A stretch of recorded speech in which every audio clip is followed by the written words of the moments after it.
there, and how does the Delta really impact our water here in Los Angeles?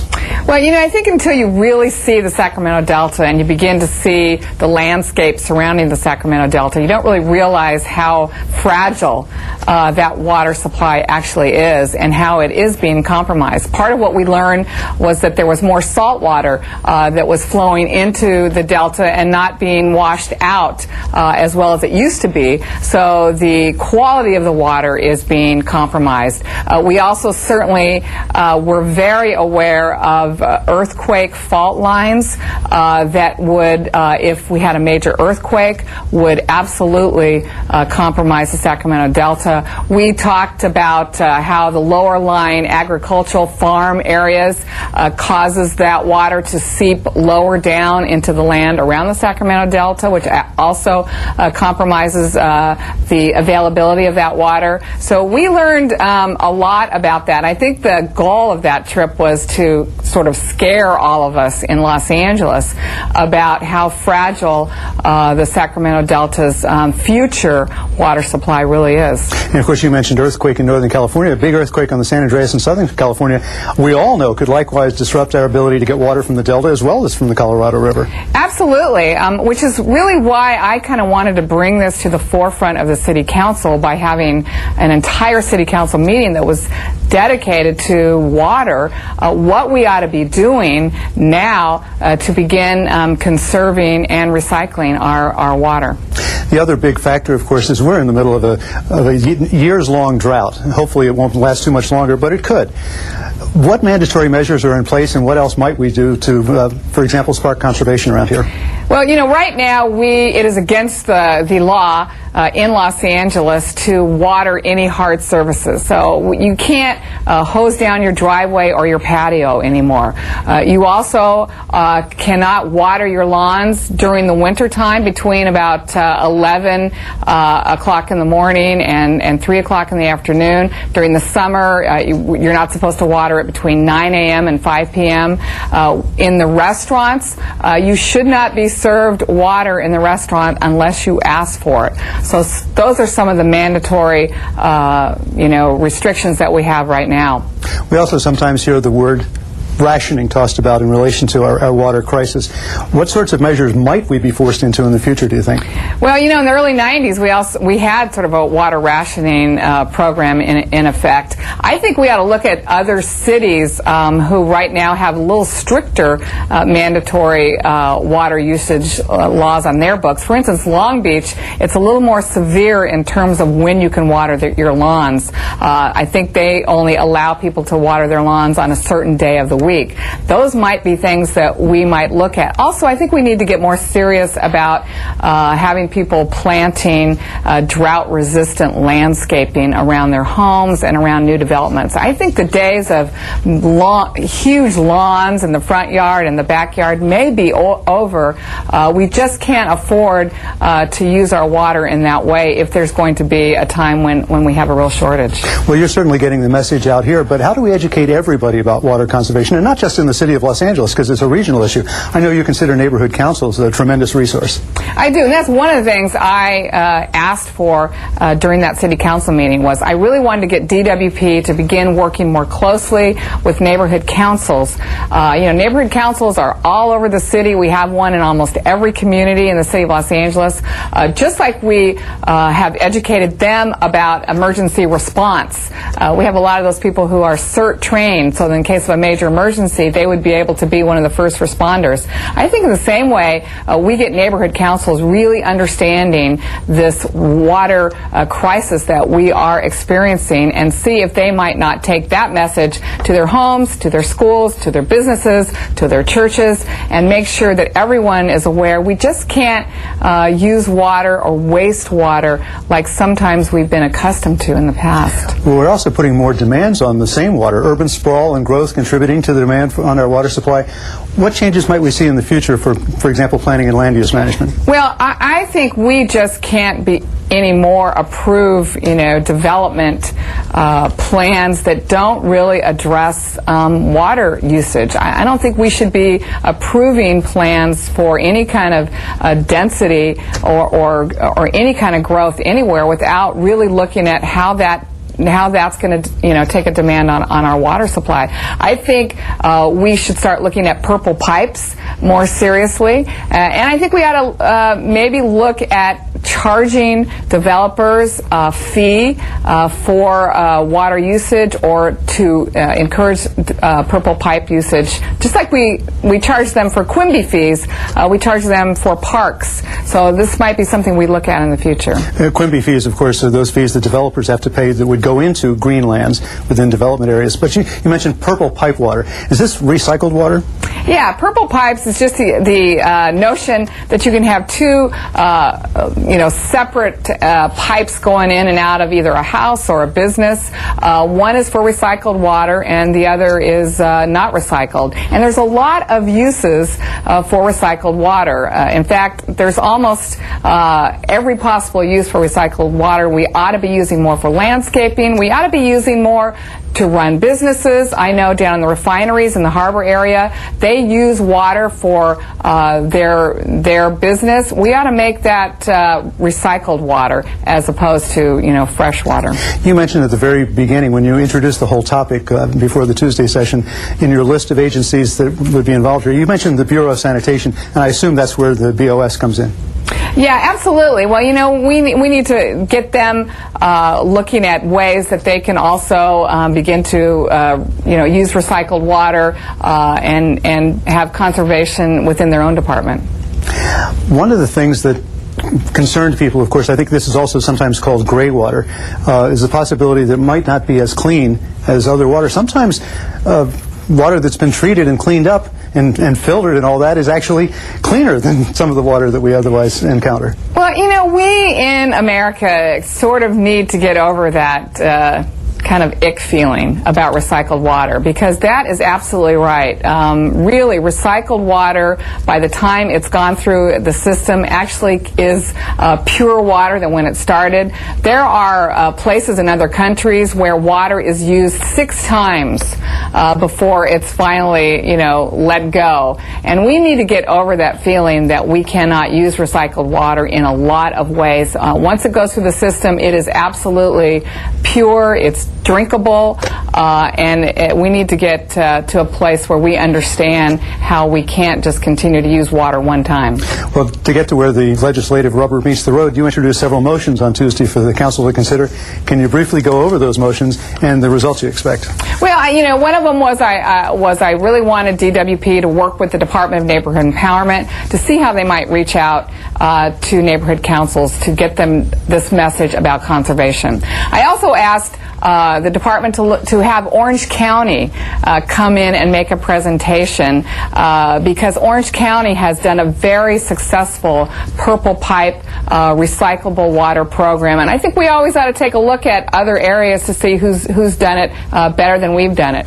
I also asked for the department to come back and tell me how is that purple pipe program with the refineries going, because I've really asked for that to almost be a program that we mandate with the refineries. They ought to be using recycled water for the work that is done in a refinery. I want to know if that's happening. I want to know the status of that.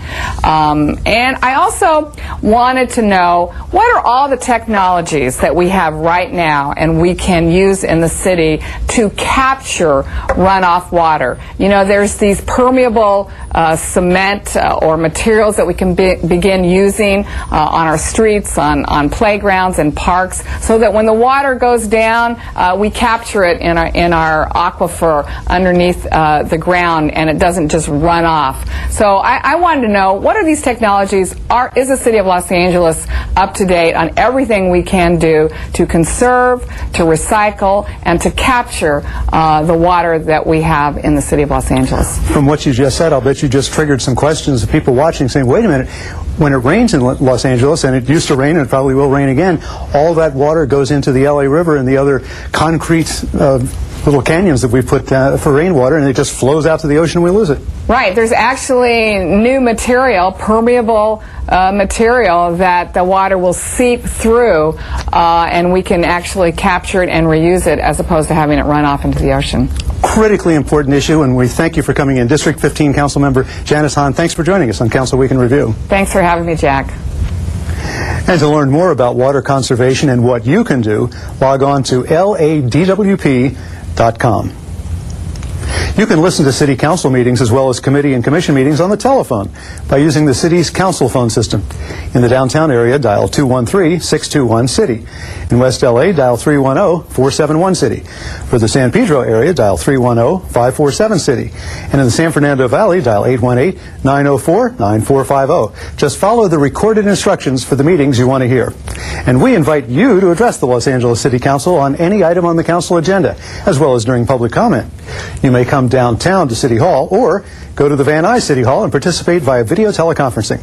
Remember, you can watch all Los Angeles City Council meetings live in their entirety on Tuesdays, Wednesdays, and Fridays beginning at 10 a.m. On Sundays, you can watch the replay of all the week's meetings, also beginning at 10 a.m. Council Week in Review can be seen Monday through Friday at 9:30 a.m. and 6:30 p.m. On Sundays at 9:30 a.m. Well, that concludes our program for the week ending October 10th, 2008. On behalf of Frank Iowa and everyone here at Channel 35, I'm Jack Pope-Joy. Thank you for watching, and please join us for the next Council Week in Review.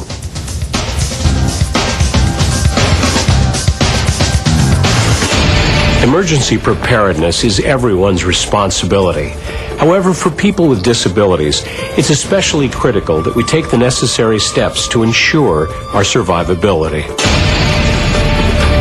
In Los Angeles, approximately 1.2 million individuals have some type of disability. It may be you, a family member, a neighbor, or a coworker. There are 3 important steps to prepare for an emergency. First step, have an emergency supply kit at home, at work, and in the car. If you have children or children with disabilities, make sure their school has an emergency supply kit to assist your child in the event of an emergency. Step number 2, create a family emergency plan and practice, practice, practice. Be sure to include all family members and out-of-state contact in these drills, and inquire about your child's school emergency plan. And step number 3, learn about and keep informed about different types of emergencies that could occur in your area. You should ensure that you're able to survive alone for a minimum of 3 days, with water, food, and any necessary medication or equipment that you utilize for your specific disability. Your emergency supply kit should include copies of important documents, such as medical insurance cards, prescriptions for medications or eyeglasses, instructions on how to operate your specific equipment, driver's license, financial documents, and pictures. For your pet or service animal, be sure to include extra food, water, and treats, medications, a first aid kit, additional collar with ID tag, and an extra harness or leash. Only you know what can prepare and assist you and your family during a disaster. Are you prepared?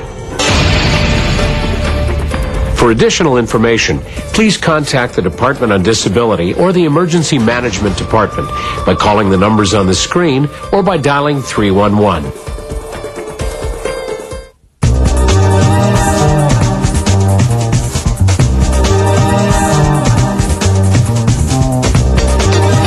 LA City View Channel 35. Your city, your channel.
Good morning, Los Angeles, and welcome to the City Council meeting for Wednesday, October 15th, 2008. We are here in the John Ferraro Council Chamber, room 340 of City Hall, where we meet every Tuesday, Wednesday, and Friday at 10 a.m. I want to thank members of the public that are here joining us in council chambers, and those who have joined us on Channel 35, which broadcasts each of our meetings live and rebroadcasts in the evening. I want to thank the council members who are here pursuant to council rules on time. Those are council members Weezar, Perry, Smith, and Weiss. We are awaiting the following council members who are now late. Councilmember Cardenas, Councilmember Gruhl, Councilmember Hahn, Councilmember Labange, Councilmember Parks, Councilmember Rosendahl, Councilmember Wesson, and Councilmember Zine. Until they are here, we cannot begin the meeting, so please make your way down as soon as possible. We are also broadcast through the city's webpage at lacity.org, where you can catch live streaming webcasts of our council meetings and our archived footage of past council meetings. And you can use your telephone by calling Council Phone, which is a service through your phone which you can listen to the council meetings or any of our committee meetings. That number is 213-621-CITY. Our agendas are made available 72 hours in advance or 24 hours in advance for our special meeting items. Those are available here in person, online, again at lacity.org, or here at the city clerk's office in City Hall. If you would like to be heard on any of the items that are on the agenda that have not yet received a public hearing in committee, please fill out a speaker card in the back, or if you're at our Van Nuys City Council chambers, where we're able to remotely take testimony, if that's closer to where you live, just fill out the speaker card with your name, the item you'd like to speak on, and hand it to one of the sergeants at arms or the staff, and we'll make sure to hear your comments. If you also would like to be heard for general public comment, which is for items that are not on today's agenda, but nevertheless under the jurisdiction of the city, please fill out a speaker card and just put public comment on the upper right corner, and we'd be happy to include you in the meeting as well. Again, this is a third quorum call now for council members Cardenas, Gruhl, Hahn, Labange. Thank you, Mr. Cardenas. Ms. Gruhl, Ms. Hahn, Mr. Labange, Mr. Parks, Mr. Rosendahl, Mr. Weston, and Mr. Zine. If you'll please join us as soon as possible. You're now late, and we can't begin the meeting without 10 members. So thank you to the public for their patience while we await those council members. Thank you.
Thank you, council members Cardenas, Weezar, Perry, Smith, Weiss, Zine. We are at 7 members and still awaiting 3 more members. If we do not get a quorum by a quarter after, we will cancel the meeting for lack of a quorum. Council members Gruhl and Hahn, Council members Labange and Parks, and Council members Rosendahl and Wesson. We are awaiting your presence here in Council chambers. If you'll please come down immediately. Thank you.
Thank you, Mr. Rosendahl, for joining us. We now are awaiting Ms. Gruhl, Ms. Hahn, Mr. Labange, Mr. Parks, and Mr. Wesson. If you'll please join us right away.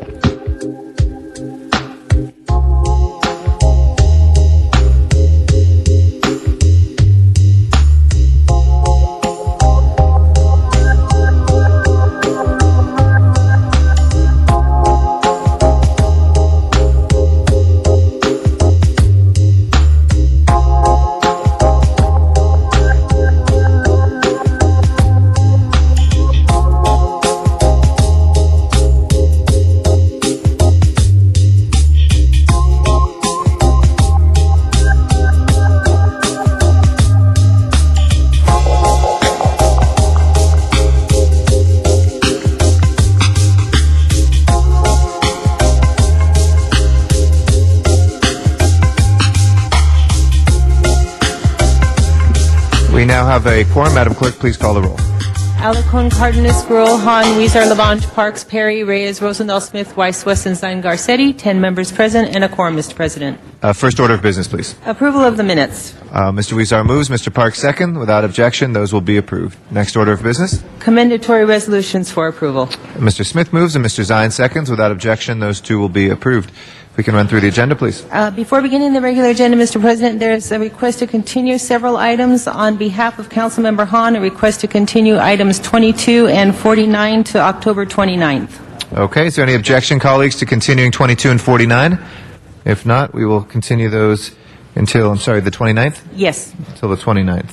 Okay, next items, please. And also, there's a request to continue items 30, 31, and 32 by Councilmember Cardenas to October 22nd. Okay, is there any objection to continuing 30, 31, and 32 until the 22nd? Seeing none, we will continue those until the 22nd. Next items? On the regular agenda, items noticed for public hearings. The first items are building and safety appeals of liens, and the Building and Safety Department is recommending that items 3, 5, and 6 can be received and filed inasmuch as the liens have been paid. Okay. That objection will receive and file 3, 5, and 6. That leaves 1, 2, 4, and 7. We'll open and close the public hearings. We do not have any cards for those today. Anybody wishing to call those special? 1, 2, 4, and 7. Can we hold 7 on the desk? We have some questions. Absolutely. Mr. Parks on number 7. If no others, let's open the roll on the balance, close the roll, and tabulate the vote. 10 ayes. Those are approved. Next items, please. Next items are items for which public hearings have been held, items 8 through 22. Item number 8 is a commissioner. Do you wish to hold that on the desk? Yes, please. Let's hold that on the desk. And I believe 12 council members will be present today. Do you wish to hold items 9 through 11? Yes, let's hold 9 through 11 on the desk, which leaves us 12 through 21. Any specials, 12 through 21, colleagues? And, Mr. President, item number 19 was in committee this morning, and that hasn't had its report yet. Do you wish to hold that on the desk as well? Okay, let's hold that on the desk for the report from committee. Other specials, colleagues, between 12 and 21?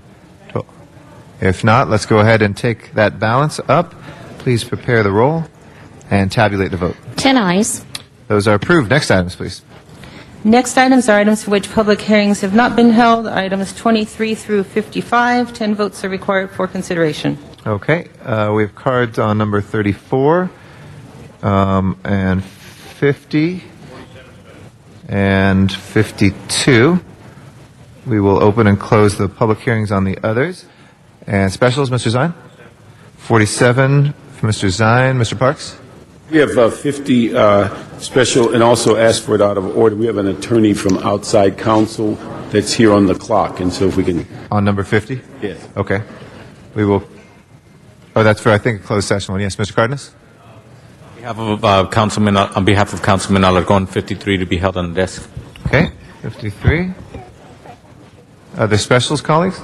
And, Mr. President, there are ords on 23 through 28. Do you wish to hold those? Yeah, let's hold those on the desk as well until we have 12 members. Again, we're still waiting Mr. Wesson, Ms. Hahn, Mr. Labange to join us. If we can take up the balance, please prepare the roll and tabulate the vote. 10 ayes. Those are approved, and if, without objection, if we can send 48 forthwith, please. Yes, Mr. Parks. Can we move number 7? We have those answers to the question. Okay.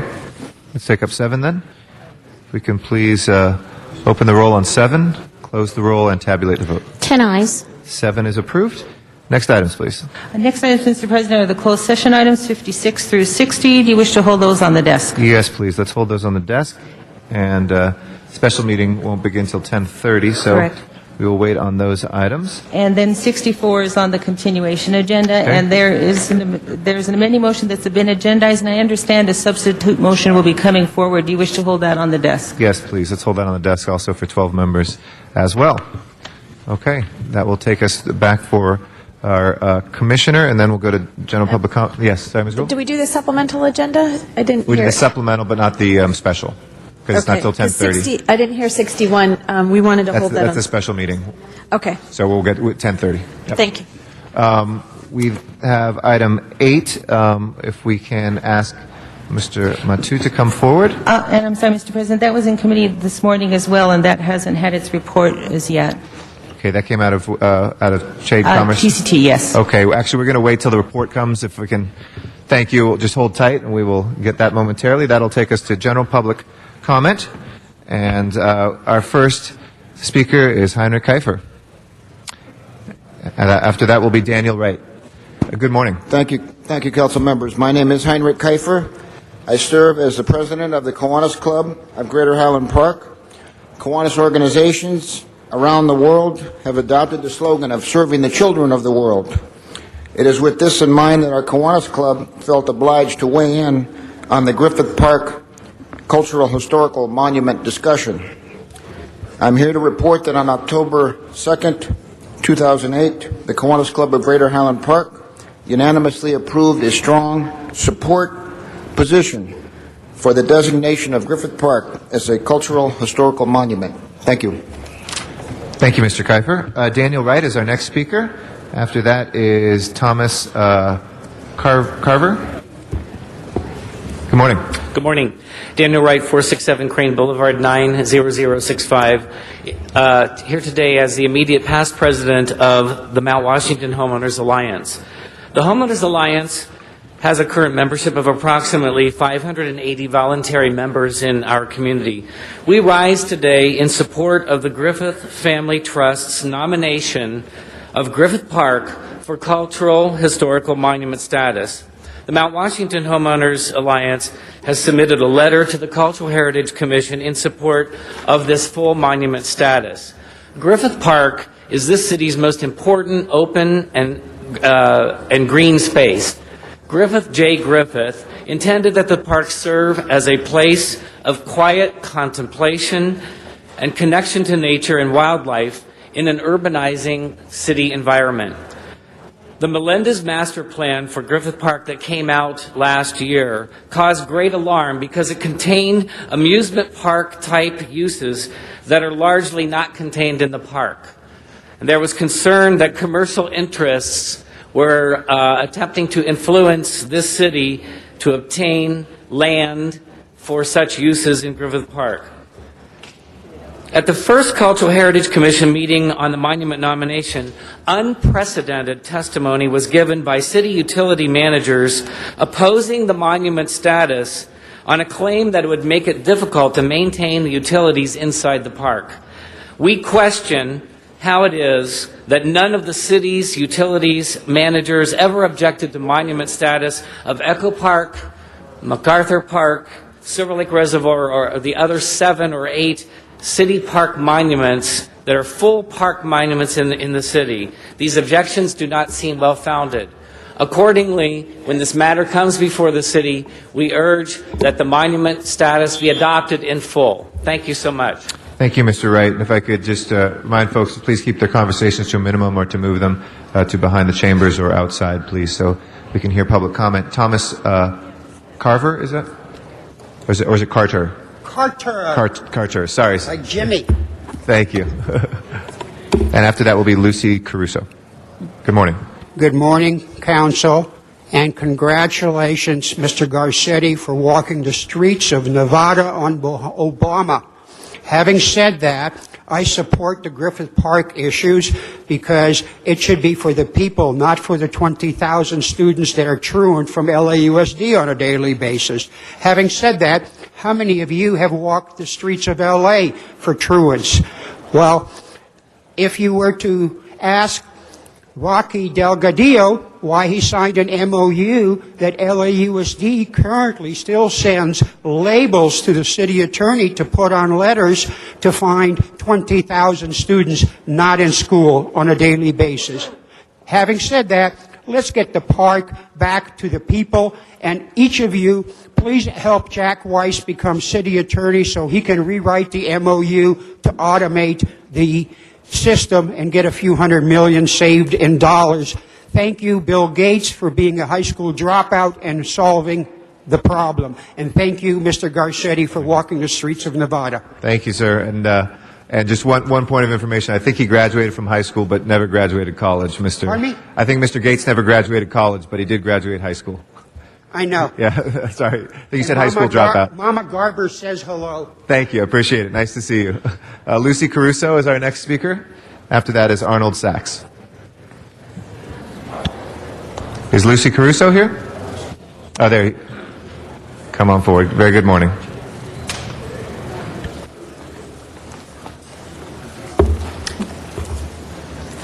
Can you hear me?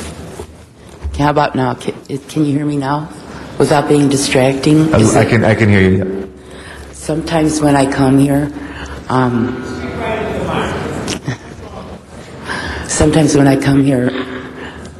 I research things before I come here.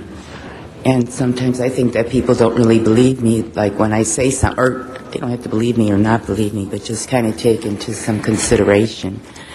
And I know you hear me talk about that Metro line. And it doesn't make sense to me why people don't park at that station. It says here that about carpooling and mass transit to work, and that people probably don't heed them, but despite all the official encouragement, like special carpool lanes and heavy subsidies for mass transit in recent decades, the percentage of people who drive alone to work has been increasing, while the share of commuters who carpool or take mass transportation is declining. And unless you live in New York or a few other cities, these options just aren't practical when you're juggling work, family responsibilities, as more and more jobs move to the suburbs and beyond. And then I'll look at your LA Weekly, right? And I'll say the most congested spot in the city is the 10 and 110 interchange. And there you can enjoy gorgeous views of LA Convention Center, Staples Center, and a lovely downtown without the burden of a carpool lane. And then this goes on to say how the number of people who telecommute is increasing by 40% since 1980. And I'll stop here. Thank you.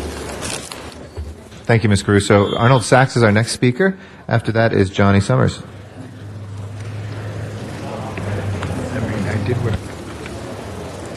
Good morning, you criminals. Thank you very much. Sir, if you will please, there's a code of conduct there not to say anything that's libelous or slanderous.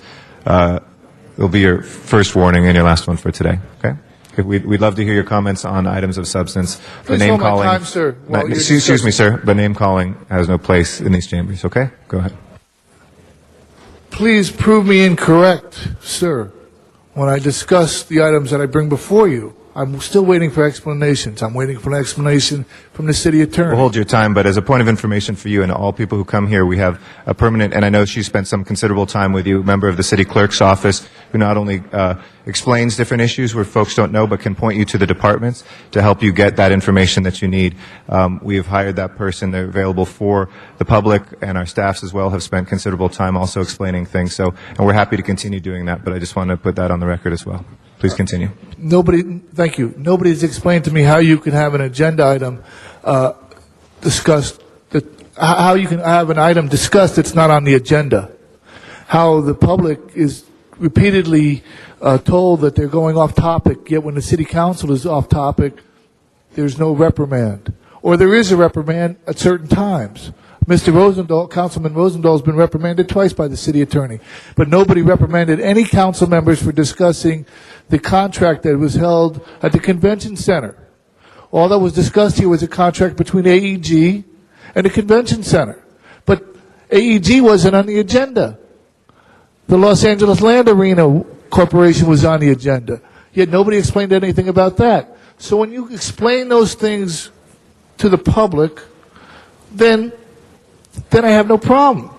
But I have a real problem when you make certain rules up and you don't follow them. That's a real problem. And that's criminal conduct. Therefore, I consider you criminals. Now, I'd like to point out very quickly that in a Transportation Committee meeting, I discussed the fact that there's now legal or official documentation for Notepad. And I brought up this point there, and there was a problem of identification. So I have a photo, and I'd like to hand this in to the city attorney, and I'd like to have him show it to you, and then I'd like to have him pass it on to the appropriate commission head. Thank you, sir. So that they can see that this is actually I'd like to hand that to Sergeants at Arms. We'll be happy to take that. Johnny Summers is our next speaker. After that is Olga Hall.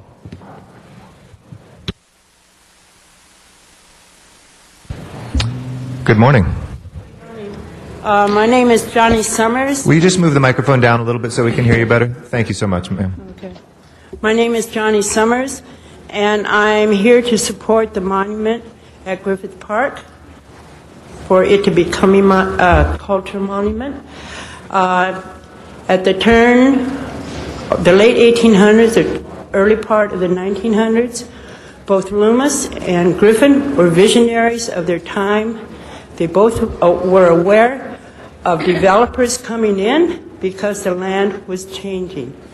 Loomis created a museum to celebrate the people who lived in the southwest part of the country, naming it the Southwest Museum.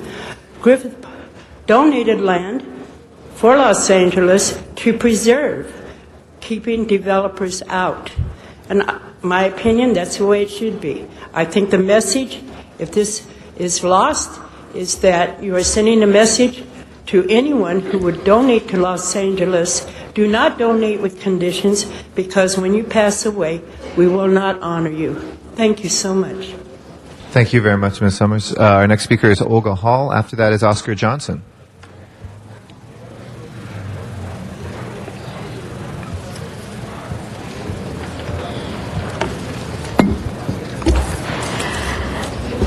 Good morning, Good morning. Mr. President and council members. Councilman LaBunch is not present, but I wanted to send this message. Councilman LaBunch must support the nomination of Griffith Park as a national monument. That is his responsibility as the council member for Griffith Park. And council members must support this nomination. This is a city-wide issue. It affects us all. Griffith,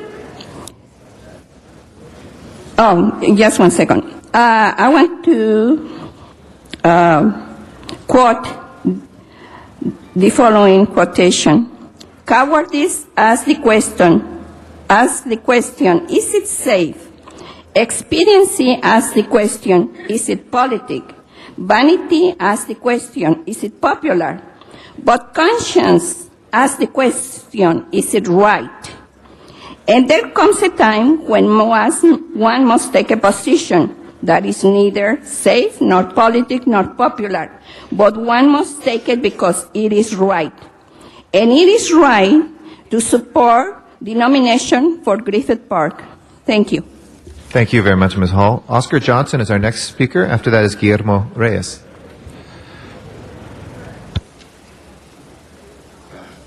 Morning, City Council. My name is Oscar Johnson, and I'm speaking on behalf of the homeless in the city of Los Angeles. We should do more for the homeless. The African Americans down on Skid Row, it should be in such a fear position that they have to live in filth all day and all night around games and corruption. We should find a way to end corruption in government, end corruption in legal immigrants. We have letting the immigrants taking over the African American community. We do not have no more say-so in the community where we live in.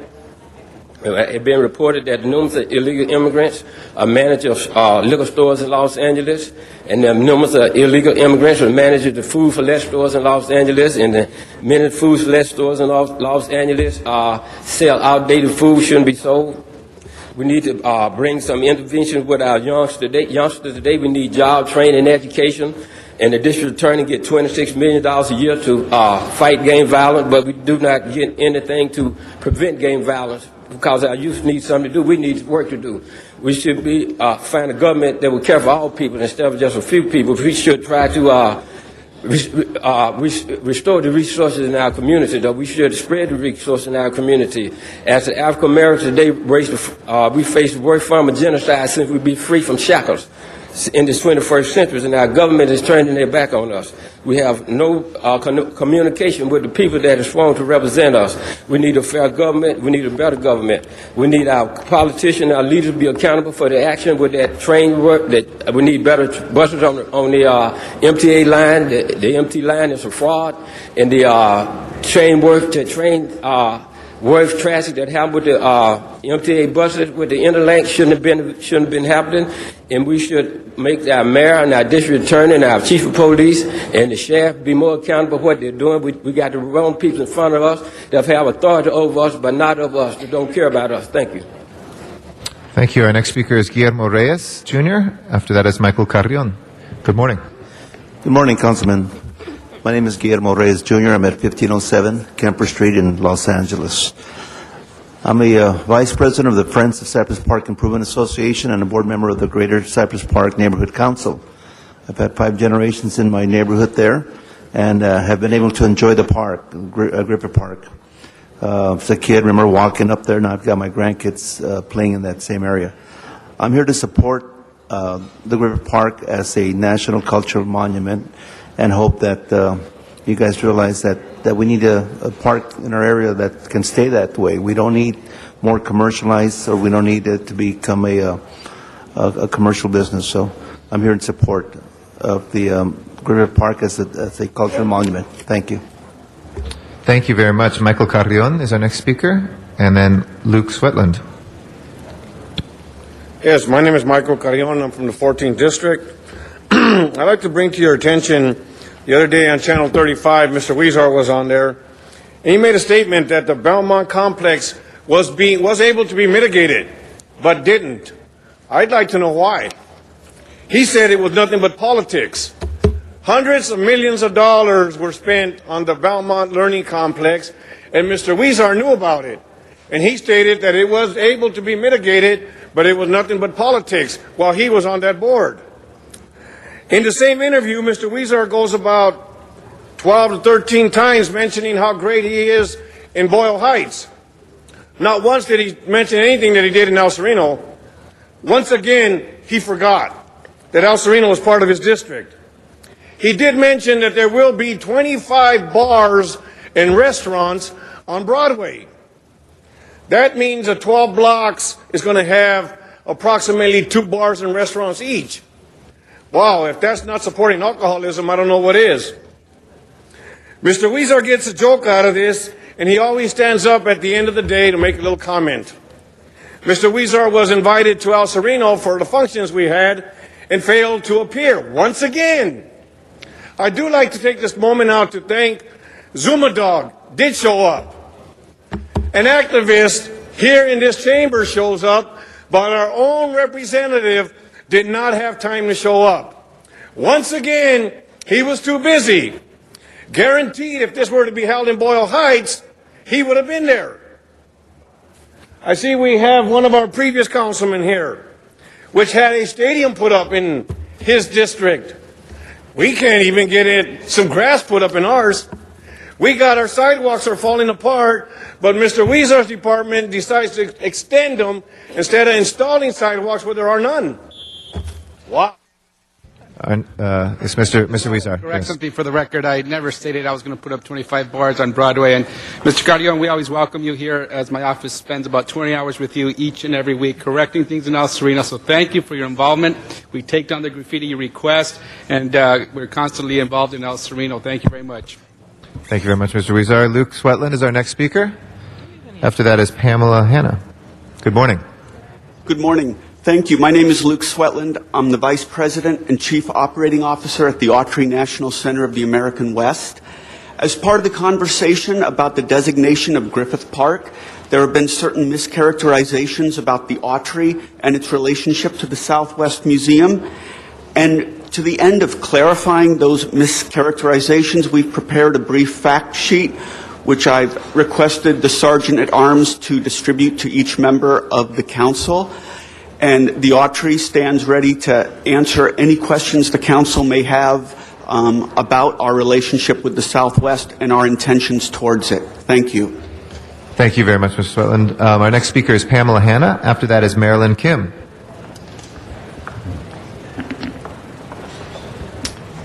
Good morning. Good morning. My name is Pamela Hanna. I'm the Director of Operations at the Southwest Museum.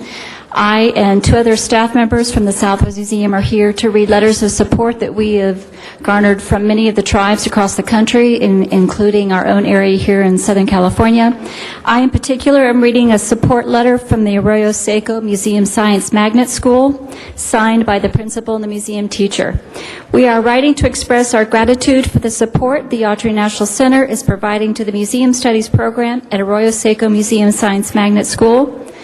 Our students have the opportunity to become museum professionals as they work with Autry staff to develop exhibits and prepare artifacts for exhibit at the Casa de Adobe.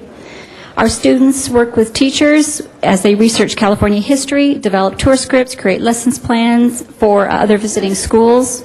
Finally, they develop theater arts and presentation skills with this program. The Museum Studies course would not exist without the support of the Autry National Center. This partnership program has a positive impact on our students, and we hope our partnership continues for many years to come. And again, that's signed by the principal, Lourdes Ortiz, and Museum Studies teacher, Laura Griffith. A copy of this letter in its entirety has been provided to you this morning. Thank you much for your time. Thank you very much. Marilyn Kim is our next speaker, and then Kianga Lucas. Hello, my name is Marilyn Kim, and I'm Navajo, and I work for the Autry National Center in the collection. I'm a collections assistant, rights and reproduction. I'm here to read a support letter from the San Manuel Band of Mission Indians. I write you in support of the Autry National Center's planned expansion to its museum at Griffith Park. This thoughtful and compelling design will create an important new setting for an artistic, historical, and spiritual collection that is of great significance and value to Los Angeles. Included an enhanced home for the Autry's Native American arts and artifacts, which are of abiding value to not only Native Americans, but to the greater Los Angeles community as well. Given the care and effort put into the expansion plans, the new Autry National Center is certain to join Los Angeles' growing number of world-class museums and cultural centers. I am looking forward to visiting the Autry, and I know many who plan to join me. And this is signed by James Ramos, Chairman. Thank you. Thank you very much, Ms. Kim. Our next speaker is Kianga Lucas, and then William Delvac. Good morning. Good morning. My name is Kianja Lucas. I am a curatorial assistant at the Southwest Museum of the American Indian, part of the Autry National Center of the American West. I have a copy of a support letter from the Agua Caliente Band of Cahuilla Indians. And I will read just a part of this letter. Archery leaders have worked closely with Native Americans, including those on the Stewardship Council, to develop this new museum in ways that take care of both the environment and the museum's irreplaceable collection. The design includes energy-efficient lighting, expansion of the existing landscaping, lessened water consumption, and other environmental improvements. With the space set aside for Native American spiritual gatherings, this truly will be a museum that respects the environment it is in. Throughout the development of the museum's designs, archery leaders have focused on ensuring that the significant collection is cared for properly and with the respect it deserves. In the new museum, state-of-the-art storage equipment will protect the pieces and enable more of them to be on display. And the welcoming, inviting design will encourage visitors to learn more about the history of the American West and about Native American history and culture. And once again, this letter is signed by Richard M. Milanovich, who is the tribal chairman of the Agua Caliente Band of Cahuilla Indians. Thank you. Thank you very much, Ms. Lucas. William Delvac is our next speaker. After that is Chuck Tenon. Good morning. President Garcetti and honorable council members, William Delvac of Latham & Watkins on behalf of the Autry National Center. You have seen many, many speakers here on this subject, even though there's no matter yet before you. And the Autry remains very concerned about the often repeated misstatements about the Autry's plans, goals, and positions on things. You've heard from speakers today on the very important nomination of Griffith Park. It has been stated that the Autry opposes the nomination. That is not correct. The Autry is extremely concerned about the nomination's treatment of the Autry. It's referred to as a non-contributing resource. That term does not appear in the Cultural Heritage Ordinance, and so the nomination creates a extra legal and extremely damaging ambiguity that would place at risk the city's processing of projects. It seems readily apparent to us that some of the supporters of that from other neighborhoods, in particular Mount Washington, are primarily concerned about using the nomination in order to defeat the Autry's plans, which they have every right to process. There is a process underway, but the nomination is an end run on the city's process. I'd also like to say that much has been said about the Southwest. It is not at risk. The Autry has spent $7.5 million, is seeking other funding to continue this cultural resource, and we urge the Council to give careful consideration to the real facts about the Southwest, and we welcome the opportunity to speak to individual members or at the appropriate time before this body. Thank you. Thank you, Mr. Delvac. Our next speaker is Chuck Tenon. After that, we'll go to Van Nuys and Rick Nightingale. Good morning, President Garcetti and council members. The Housing Department is not being responsive as they should be to the people. The Housing Department should, on a regular basis, report on what the Housing Department is doing to solve all the current housing problems and issues, and report on affordable housing funds available to help the people in the city, where they are, how much money is available, what they're doing with it, and how they're helping people.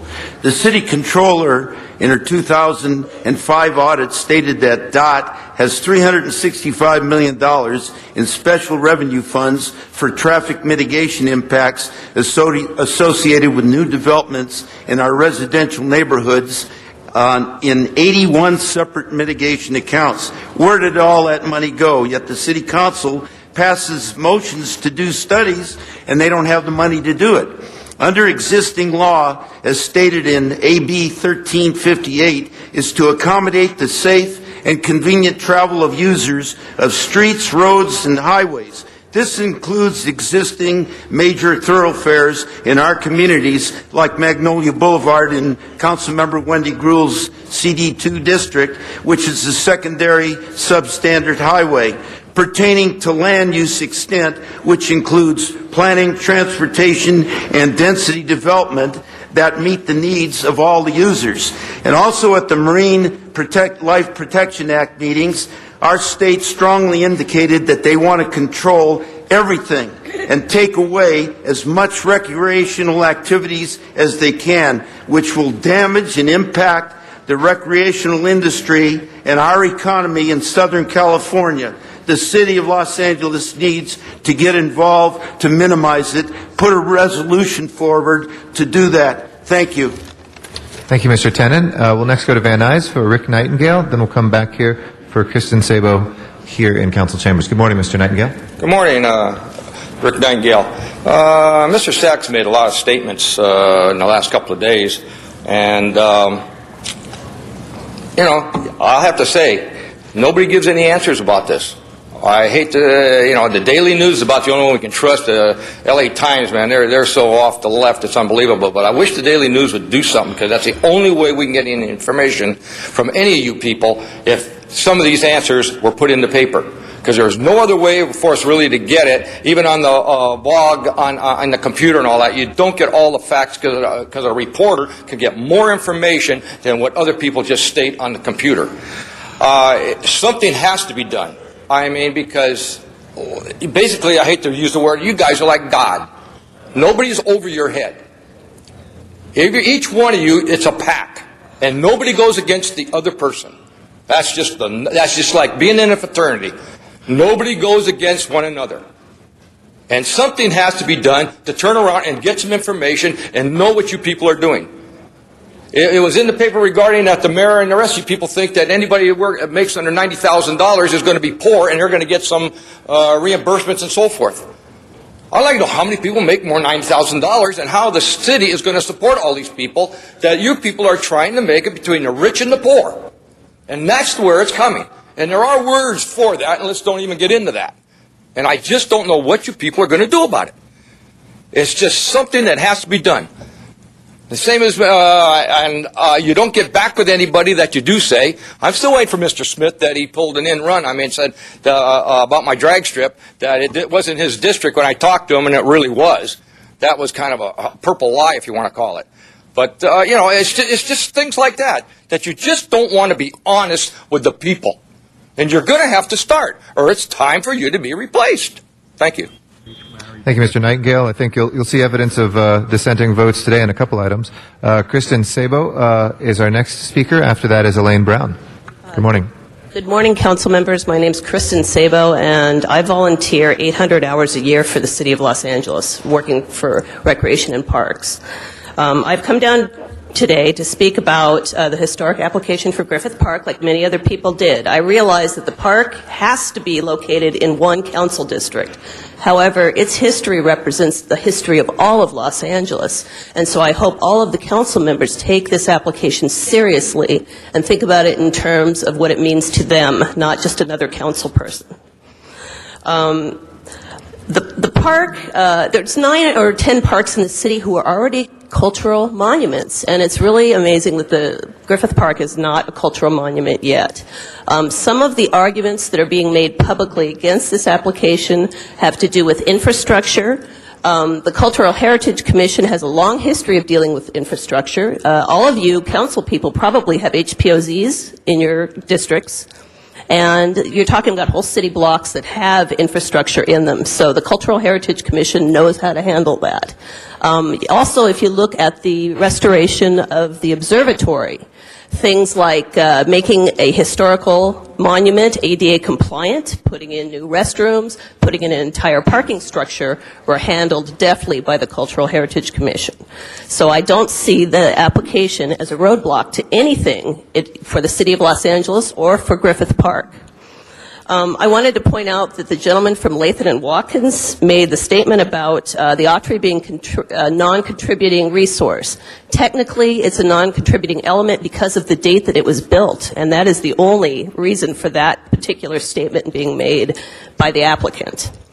I also want to point out that the Autry asked that their property be removed from the application. To do that carves up Griffith Park into little chunks, and so why bother to make it an entire monument? So you please consider the application for the whole park and nothing but the whole park. Thank you. Thank you, Ms. Sabo. Our next speaker is Elaine Brown. After that is Nina Royal. Good afternoon. My name is Elaine Brown, and I live in Sunland. I am here to support Griffith Park as a cultural historic monument. We made a promise to Mr. Griffith. We must uphold our promises in the city of LA. Open space is disappearing in Los Angeles. We must save what is left of the wilderness areas. Leave Griffith Park alone. Thank you. Thank you, Nina Royal. And then Tina Miller will follow. Good morning. Good afternoon. My name is Nina Royal. I am Vice President of the Sunland Tujunga Neighborhood Council and a member of the Saving LA Project. We both support the cultural historical designation for Griffith Park. If the city is intent on developing Griffith Park instead of giving it the historical designation it deserves, how can anyone be confident that land designated as park and open space for all perpetuity means anything? This park we have an obligation to our future generations to keep this land intact and to be enjoyed by them. Otherwise, the Griffith family should get this property back and they should reap the rewards. The City of Los Angeles cannot be that greedy. Thank you. Thank you. Tina Miller is our next speaker, and then Gracie Taylor.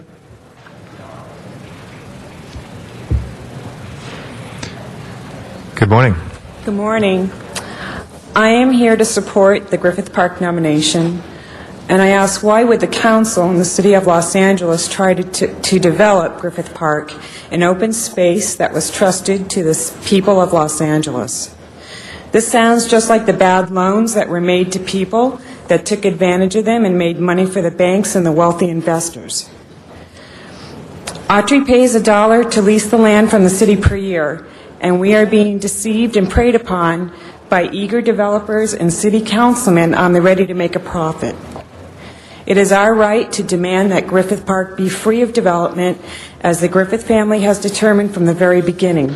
I would like to see the park left alone and given to the people for its use as it is now, without development for the people for whom it was meant. Thank you. Thank you very much. Gracie Taylor is our last speaker for our general public comment.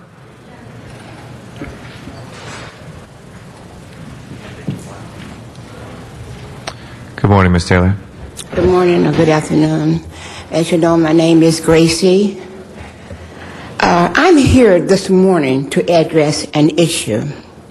The issue is about my body, my mind, being crippled, being drugged by the MTA bus. Whenever I get on a bus, they have acted awful rude. One almost closed me up in the bus. Do you know that I got drugged by a Latino bus driver here in Los Angeles? My son was there to see the cyanide when they operated on me. It left me crippled. He has been taking care of me. I came back here for the trial, and you know what? One of the older white men asked me, "What do you want out of this lawsuit?" Now, in the Bible, it said eye for eye and a tooth for a tooth. I said, "Excuse me, sir, it was not my mistake. It was his mistake. My children have been paying for my hospital bills and everything. I feel and I know that I'm supposed to be compensated for the crimes that has been committed against me and my children here in Los Angeles, California. I worked on the Chief Darrell Gates. I kept your children safe. I worked at counties, beaches, and harbors. I kept your children safe then because it was gangs then. I worked for the state park. I took care of Will Rogers' home. I'm not getting my Social Security. And you know why? Rose Cano is using the same Social Security number. That is not my fault. You know, I'm 75 years of age, and I feel that I have been treated very rudely here in this place. My brother sat out there in the front for the Shriners Convention and opened it up. His daughter's up there with Lloyd Bush in the White House. My mother raised her children to respect people, and this is what I demand. I raised my 5 sons to respect people. Joseph, where's he at? I don't know where he's at because of prejudice. His wife was a Mormon, and he was with the Watchtower. I do not need this at all, sir. I'm asking the city of Los Angeles to repay me and compensate me for the crimes that have been committed against me and my family. In the name of Jesus. Thank you. That will close our general public comment for today. We thank all the speakers who took time to speak to us today. If we can go to the items we are holding for 12 members on the ordinances, I believe we have 9 through 11, 23 through 28. If we can take those up, please open the roll, close the roll, and tabulate the vote. 12 ayes. Those are approved. Do we have the report for the commission nomination? Yes, Mr. President. Okay. That has been distributed. All right, Mr. Matsu, let's try take two. And I'd like to recognize Ms. Hahn, through whose committee this nomination went through. Thank you. Well, we had this in committee this morning, and we unanimously approved his appointment to the authority. One of the things that Councilmember Rosendahl and I continue to bring up is the concept and the feasibility of creating mini conference centers. One location would be along Century Boulevard near LAX, and the other possibility we look at is down in San Pedro on their waterfront. And so we just brought that forward as something that we would like to keep alive, we would like to keep in front of the authority. We would like for the authority to continue to take a look at that and see when the time might be right to invest in a mini conference center. So maybe we could hear your thoughts on that.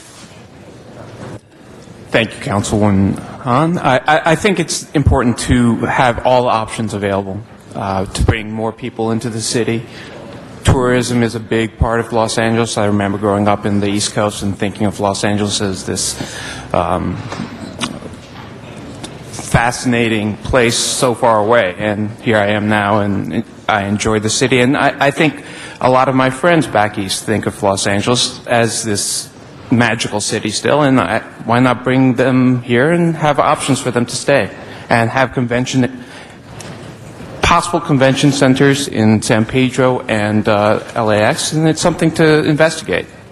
Good, and we would just like to have your commitment that the authority continues to look at that Absolutely. Regularly. Absolutely. Thank you, and again, we unanimously supported his appointment to this authority. Thank you. Our next speaker is Mr. Rosendahl, and then Ms. Gruhl. Yeah, I just want to thank Ms. Hahn again for her comments there. You know, it's very important to us on the Century Corridor, which is something we really care about, of having a conference center. It's even moved a step further than just rhetoric. There's a location that works. The bid of the airport there, it's called the Gateway Group. I want you to meet with them. Laura Hughes is in charge of that, and there's a whole bunch of hotels involved and other businesses. And we found a location that if the school can work it out, it's one of the community college issue. It's too complicated to lay it out to everybody here. But the bottom line is that particular location is right on Century Boulevard. So when a person goes to a hotel, and by the way, 35% of our city's bed tax comes from those hotels on Century Boulevard. We don't want it just to be a transit stop. We want it to be also a destination. So people come to L.A., they can stay in those hotels on Century Boulevard that we're in the process of fixing up the boulevard, and go to this conference center where they could have meetings and so on and so forth as an incubation center for the convention center. So it's a win-win for everybody. So when you're back on that commission there and you provide leadership, we're looking forward to you showing leadership on how we get that conference center going, what steps we need to do that so that we can, in fact, make that corridor a destination point. Thank you for stepping up. Any comment about that? I look forward to meeting with those people and learning a little more about the issues. Good. And when you finish meeting with the Gateway bid, give them back to me, and I'd like to hear how that conversation went. Absolutely. Great. Thank you. Thank you, Mr. Rosendahl. Our last speaker is, our second last speaker is Ms. Gruhl. Thank you very much, Mr. President. And we had a chance to meet, I think it was last week. He's a great constituent, but more importantly, a friend. And we talked about the importance of the convention center and how we've seen over the years not only the attendance at events, but also the number of events that have increased, and that we have a unique opportunity right now with LA Live and the other things coming forward. Absolutely. We also talked about how to get the San Fernando Valley to participate and be part of that convention center and what's happening there. So I wanted just to stand up, and you've heard from our two colleagues on the committee who have been the biggest advocates for ensuring that we represent what's so important about tourism and the convention centers, and how we link up the different parts of the city of Los Angeles, and you being from the Valley is an important aspect of that. And we have been working very closely to make sure that the San Fernando Valley is part of that, because there are things to see and experience in the San Fernando Valley. And in fact, I remember when I first got elected, there was a map that was done by the convention center before in LA Inc., which didn't go really past Mulholland. And so I know you're going to be a strong voice for the San Fernando Valley as well, and just appreciate your willingness to serve. And you've been a great part of the San Fernando Valley. So Thank you so much. I stand in support of his nomination. Thank you, Ms. Hahn. Did I have Ms. Hahn for a second time, but maybe that was from before. Okay. With that, let's go ahead then, and thank you again for your service. Thank you. We'll take the vote, open the roll. Or did you want, Ms. Hahn, did you want to speak again? Okay. The thing popped you up as speaking again. Close the roll and tabulate the vote. 13 ayes. Round of applause. Thank you very much. Congratulations. If we can take item 50 out of order. Mr. Parks has asked for that item. Mr. Parks? Thank you, Mr. President. Could we have the city staff come up, please?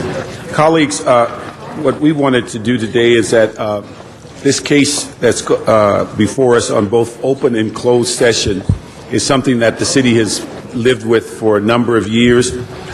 Chris has been the primary lead attorney for the city of LA.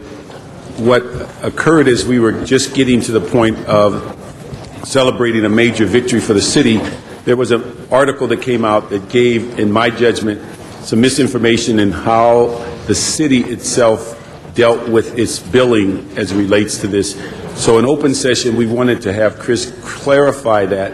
I think most of us are fully aware of the case, so we did not, and this is not the proper forum to get into the details of the case and the strategy. But I think it's important for the public to know that our attorneys did something remarkable. They won the case, and for the first time in anyone's memory, they actually received attorney's fees from those who lost the case. And Chris, why don't you give us that overview so there's some clarity as to exactly what transpired. Thank you, Councilmember Parks. I'm Christopher Westhoff, Assistant City Attorney, Public Works General Counsel.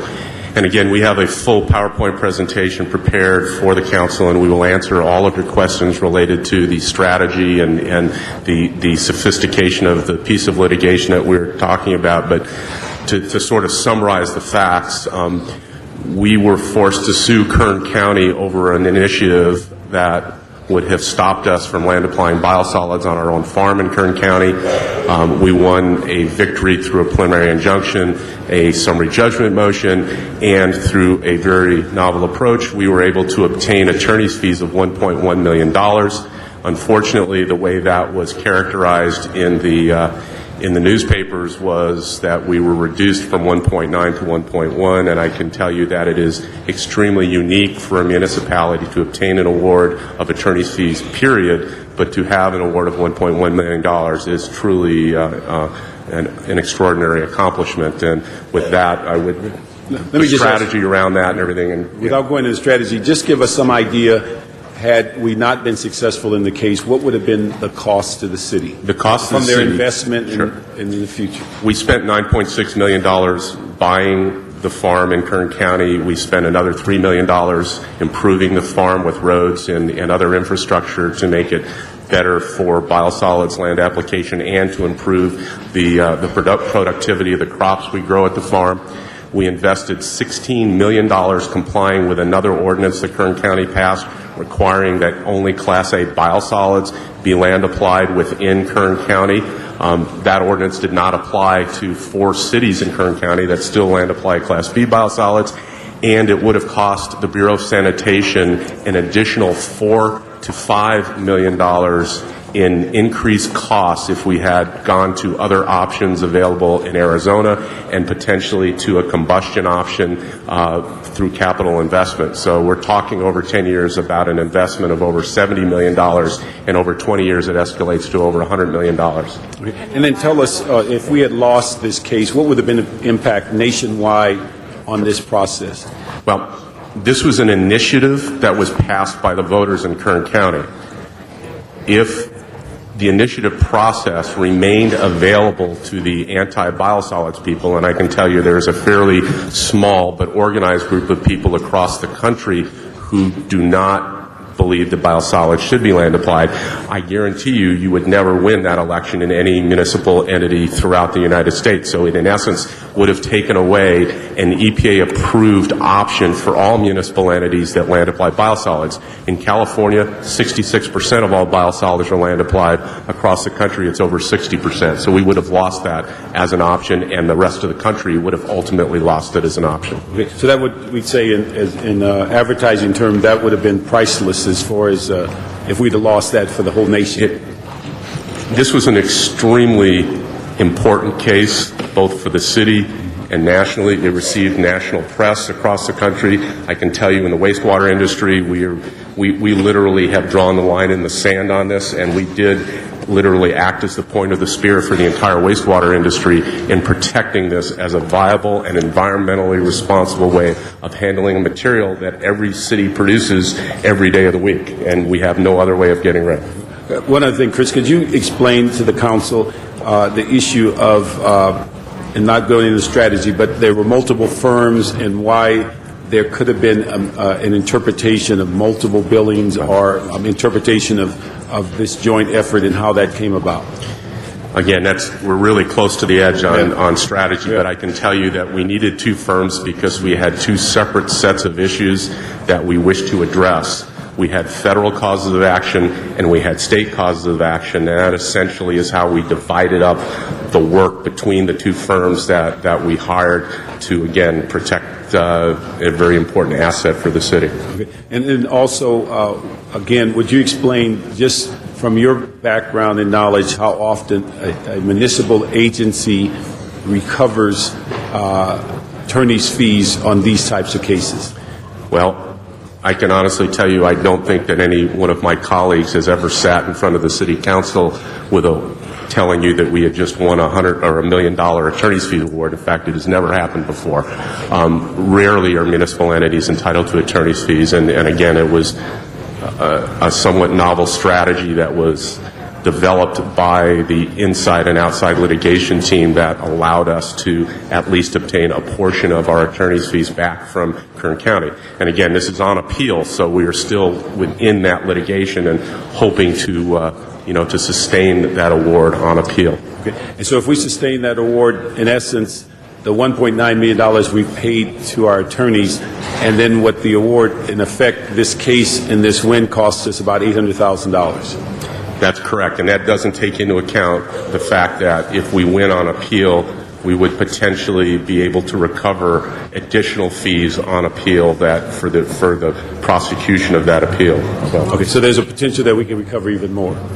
Correct. Okay. Well, thank you very much. I just wanted to clarify it. I think for all the time we followed this case and to have that victory, but the article gave a completely misrepresentation of the success of the city, and I wanted to clarify for the public consumption to understand just how successful the city was, and that we're still in litigation, but yet at this point we can say we've had a major victory, and we're working on a moderate victory as it relates to dealing with the fees.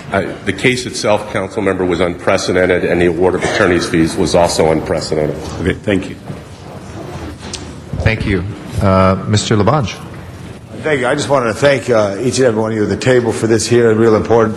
Just this last weekend, I went through the Central Valley, and I thought of all of you, because I also saw San Francisco has a very big facility about 60 or 70 miles from the city of San Francisco. We have to work with all people in the state, so we won here, but what are we doing in the future to improve our relations with people in the Central Valley? And I don't know who could speak to that, because you're three attorneys, and Enrique, General Manager. Councilmember Labange, Enrique Zaldivar, the Director of the Bureau of Sanitation. We have local partners in operating the farm. These are folks who are from the area, and through them we have built relationships with the neighbors and the community at large. So that's important for us to maintain in the future. We need a local presence. We need local folks who work in partnership with us. So that's our approach. And is there any discussion of any improved relations? Because with the water challenges always in the future, sometimes we win here in this case here, and there'll be another case and another issue. Anything we could do to outreach in this, next year sometime, send a delegation up to, talk with their elected officials, just to let you know. Chris, what do you think? I can tell you that we made an extraordinary effort at the beginning. By the way, this was the second lawsuit. There was a previous lawsuit when Kern County passed their ordinance about going to Class A biosolids, and I can tell you that representatives from the Orange County Sanitation District, the Los Angeles County Sanitation District, and myself went up and tried to discuss the issues with the county council up there, but this was, in essence, a fairly lightning rod issue in the valley because of the city of Los Angeles, and we were unsuccessful in trying to work out a resolution to that lawsuit, and it ultimately went to the Court of Appeal, and we won that lawsuit. So, Councilmember, I would like to think that we could. However, if you have followed at all the rhetoric that has been used by elected officials from the Central Valley, that this is apparently something that makes it very difficult for them to deal with us on this issue, even though they land apply Class B biosolids in 4 cities in Kern County. Hey, Councilmember Cynthia Reese, President of the Board of Public Works. I personally have outreach to some of the elected officials up there. In addition, what we have done in the past is we've actually opened our doors at the farm and had barbecues to invite the local neighbors in. So I think we're going to have continuing efforts. I agree with you 100%. We need to have good relationships, and so on many different levels, we'll continue to work with everyone in the central just to area. say, I think and sometime in next year, at some point, maybe in the springtime, be something to recognize that California must work together in order to be successful. We're a major city, and sometimes like to pick on the big city, and I think we should, with the League of Cities or whatever the case may be, come up with another set. No offense to the attorneys, Mr. Westhoff, but maybe get another team of people just to come up and try to break bread, or rather talk to people about the value of the relationship all of California has to each other. Where the water flows, the food grows, and we eat that food. And the same thing, too, everything gets recycled, which we're trying to be champions of and do it right and correctly. Thank you for your victory. For the people of Los Angeles, come up with a little outreach plan for the 2009. Thank you, Mr. President. Thank you very much, Mr. Labange. If nobody wishes to ask any questions in the closed session, we can take up both items 50 and 59 together. So if we can please take those two to... No. 50 and 59, aren't they linked together?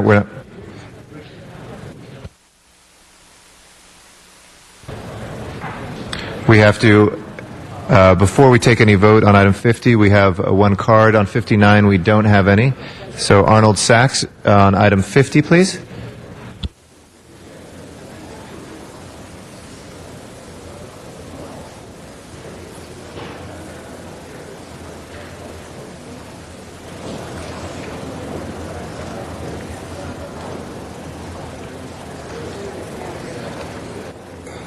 I'm sorry, it's 57 that's linked to this one, not 59. Mr. Sachs, go ahead, please, on item 50. We're taking them together. Yes, thank you. Good morning, representatives of citizens of L.A. Wait, that's a lie. Wrong characterization. Representatives of special interests. Is that a second warning? My concern is regarding fees for the legal defense funding.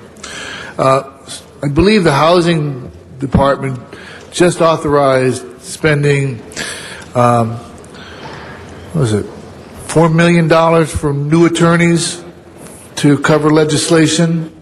It had been nice to have this kind of discussion regarding the fees from the Tenney Pierce case, where the legal fees were over $1 million. Which eventually ended up saving the city like $100,000 from the original cost of the settlement. It's the fees. If we are spending so much money on fees for attorneys, what is the purpose of our city attorney's office?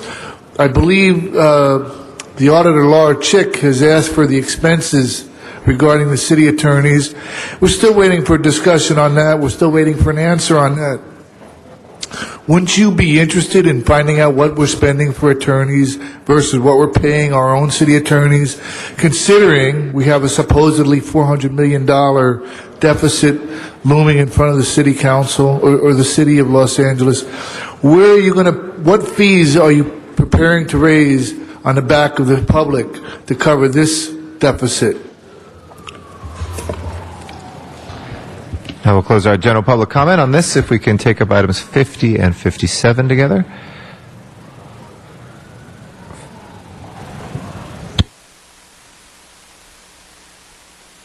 Nobody has any questions for closed session for 57? Seeing none, let's take those together. Please prepare the roll and tabulate the vote.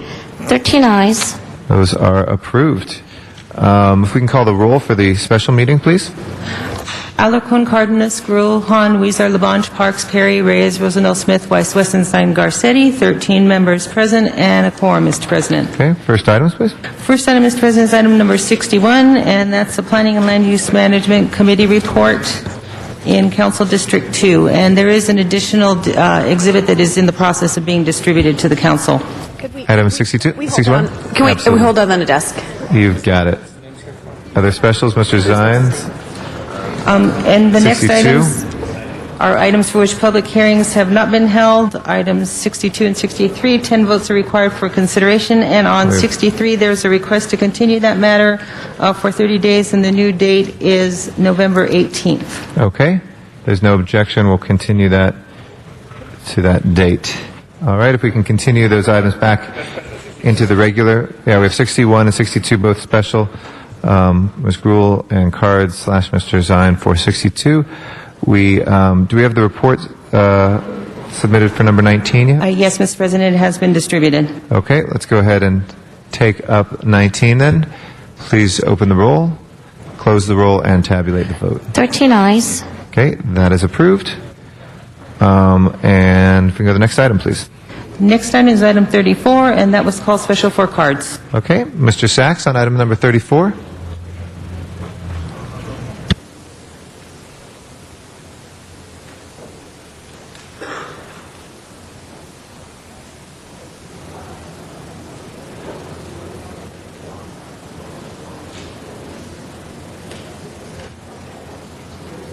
And if we can adjourn the special meeting as we continue those items back into the regular meeting. Thank you. Good morning, Arnold Sachs. It's very difficult for you to decide on a funding for the graffiti and vandalism report when, in fact, you will legalize graffiti, authorize taxi cab supervision, uses a city seal on its uniforms for the taxi cab employees, for its starters. Except in the place of City of Los Angeles Department of Transportation on its seal, it has the word taxi cab supervision, and it has authorized written across the seal. That's graffiti when you're writing on public property. Of course, the city is getting a fee from authorized taxi cab supervision to use that seal on its uniforms.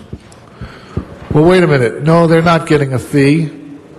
Not only are they not getting a fee, but authorized taxi cab supervision is getting Sir, I'm sorry, this is about the Vandalism Graffiti Trust Fund. I know you used the word graffiti, but that's out of order right now. So if you have anything to say about the Vandalism Graffiti Trust Fund, we'd be happy to hear that. But otherwise, we'd ask you to please give those comments during our general public comment. Thank you. Is there anything about it's this a graffiti item. I know, but that doesn't mean it's anything having to do with graffiti. It's a very specific item, sir. Just like the City of Los Angeles is in every single one, but you don't get to speak about anything. So if you have, do you have anything to say about the trust fund? I just want to know what the fund is if you're legalizing, if you're allowing graffiti to be legal. I'm sorry, What's the sir. sense You're of out of having order, the so trust we will close public comment on this one. This was specifically about the trust fund. And thank you for your comments. We will go ahead and open the roll on this item, close the roll, and tabulate the vote. 13 ayes. That is approved. Next item, please. Next item, item 47, that was called special for cards, and Mr. Zine called that special as well. Mr. Zine, we'll take the cards first. That's all right with you. We have Paula Kent Mechan as our first speaker. Excuse me if I mispronounced that. Good morning. Name is Mian. I'm sorry. Mian. I'm sorry. Meehan, thank you. Meehan. We have distributed something that I hope everyone has read in regards to our efforts to assist in the adoption of the pets in the West LA shelter.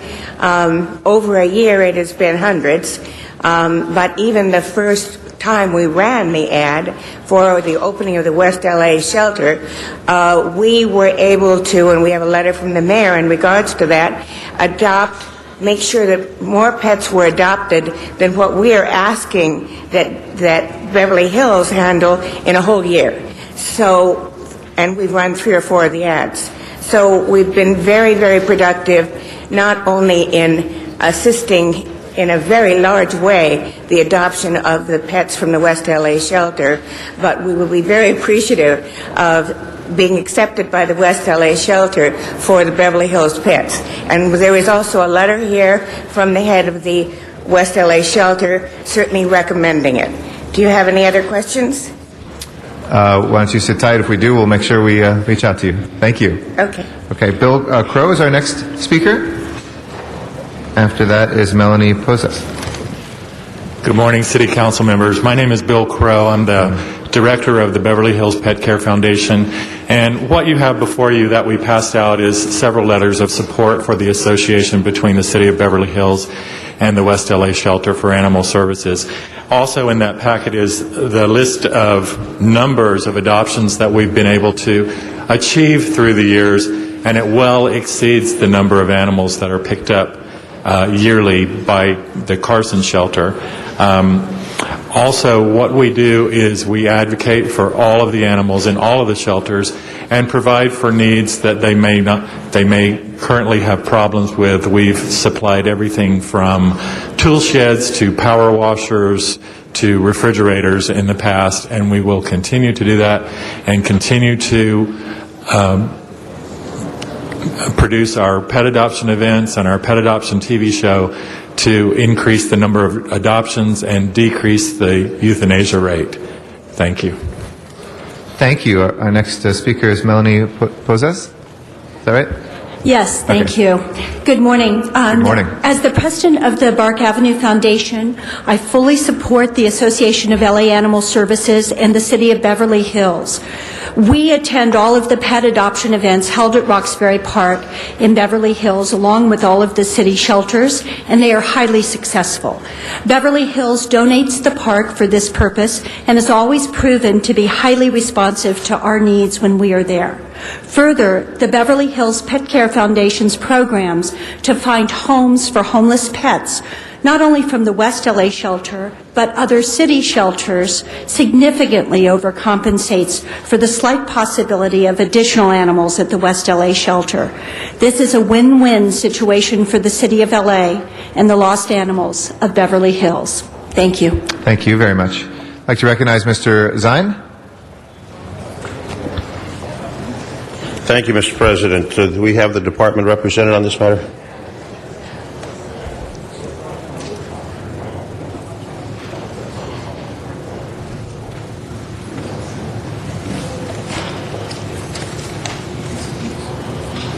Animal care and services for the City of Beverly Hills. Yes, sir. The cost factor, the personnel liability, can you address those issues? Certainly. Linda Barth, the Assistant General Manager for Administration at Los Angeles Animal Services. I also have representatives of the City of Beverly Hills here today if there's additional questions, but let me just give you a quick overview. What we took a look at based on requests of the City of Beverly Hills was to undertake to handle the animal turn-ins, adoptions, and also some animal control services, fairly minimal, that the City of Beverly Hills generates every year. In taking a look at what is going on at the West LA area, what became fairly clear from both the City of Beverly Hills speaking to their constituents as well as us and our staff speaking to West LA guests is that we were already handling many of the City of Beverly Hills animals because the shelter is so close to the City of Beverly Hills. We also drive through the City of Beverly Hills daily as we do duties throughout the City of Los Angeles from the Hollywood area and back over to the west side. In trying to analyze approximately how many animals are generated from the city of Beverly Hills, we came up with approximately 150 animals a year are turned into the West LA shelter coming from the city of Beverly Hills. The current situation is that we're receiving no kind of reimbursement for the essentially de facto service that we're providing to the citizens of Beverly Hills. What we wanted to do was really to legitimize the situation, make it very, very clear what services we were providing, and to be able to get a fair return so that there was complete cost recovery. What we did is a very detailed analysis. We worked with a city administrative officer on this analysis to develop a cost recovery model, which gives us a per animal, per day charge. So every animal identified as coming from the city of Beverly Hills or picked up in the city of Beverly Hills, we will charge a per day charge which is fully burdened with the city's overhead rates. We will also, to the extent that any of our officers have to go and report to the city of Beverly Hills to handle any kind of an animal control issue, we will also charge the fully burdened hourly rate for officers. Also, we are going to assess an administrative overhead charge for the city of Beverly Hills, which is approximately $3,600 a month. So no matter what happens, we will receive essentially a retainer for engaging in this relationship with the city of Beverly Hills, plus a full and complete recovery for every day and every hour of services that we identify as being a Beverly Hills animal.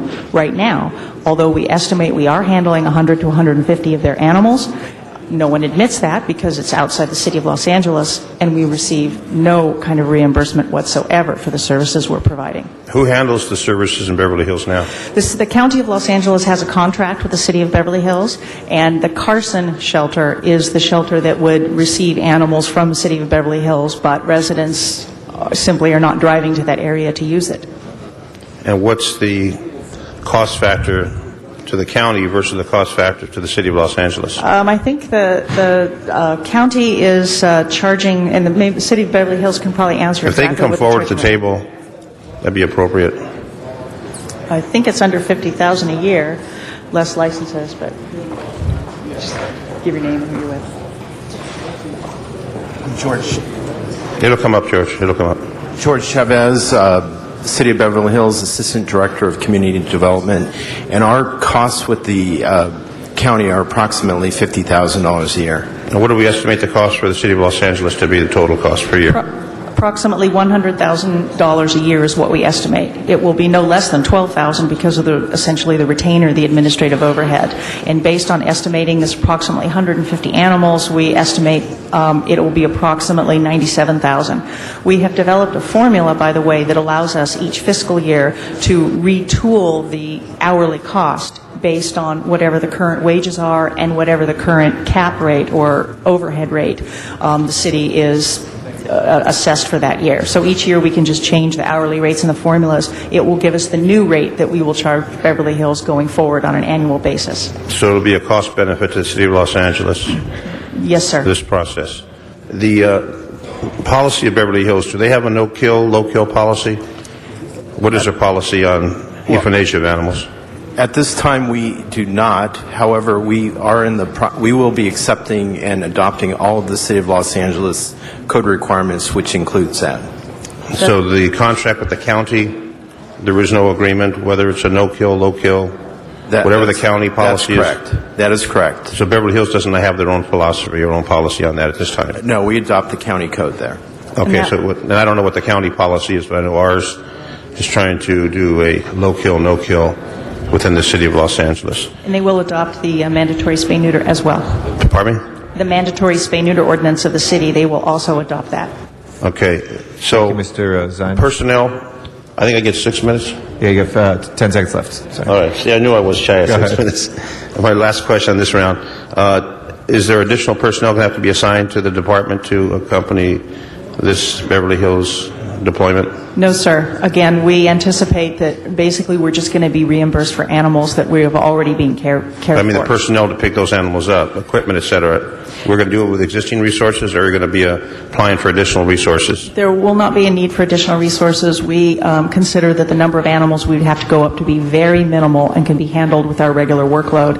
As I said, we have to drive past Beverly Hills and through Beverly Hills all day long answering calls. Thank you. Thank you. More Zine to come soon, I'm sure. Ms. Gruhl? is next, and then Mr. Cardenas.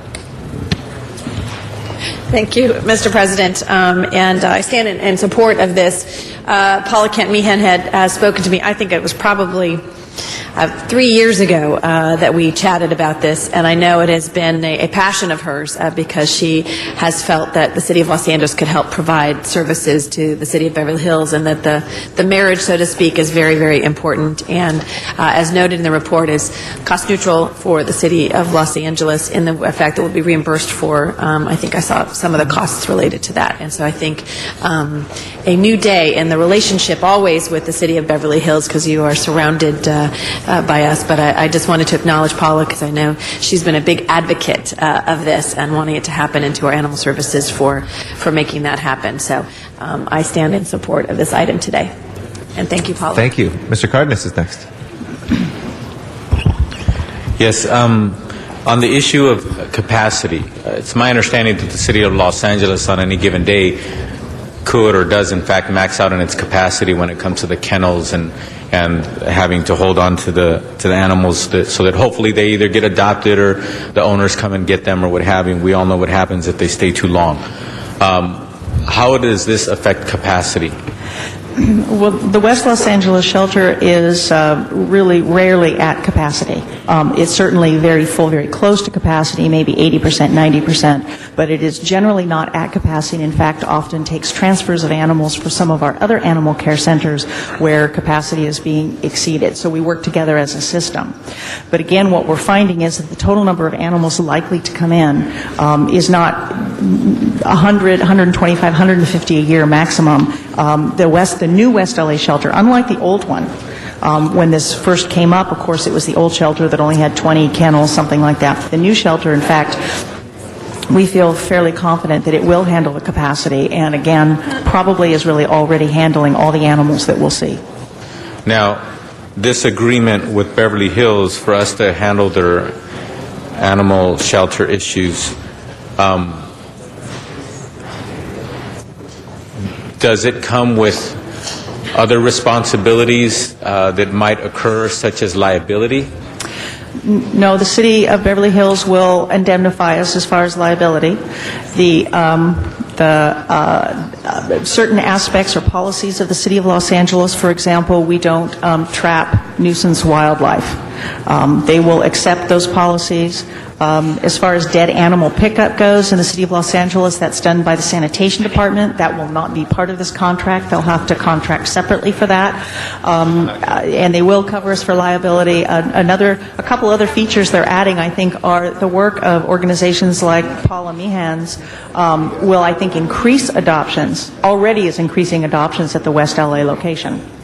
And that helps keep the inventory of animals down because we have an aggressive partner who's really working hard and opening up the whole City of Beverly Hills to even more see West LA as their shelter and their place to go to adopt an animal rather than shopping. City of Beverly Hills will also offer the service of screening calls for animal control.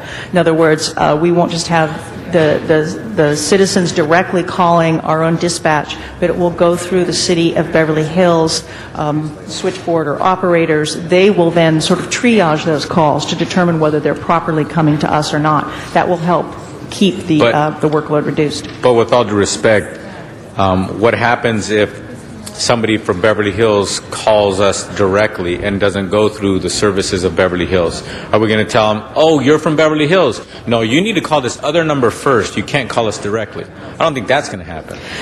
But we will handle all calls, whether Beverly Hills or any of the other service area, based on the priority of the call. Hurt animals, dangerous animals attacking, that kind of thing. The calls will be prioritized. If someone calls that has a non-emergency type of situation, like, oh, I think the dog is barking too much next door, that person, in fact, probably will be referred back to Beverly Hills, because some things, like barking dog, the Beverly Hills City will handle those. With the humane investigations, their police force will handle.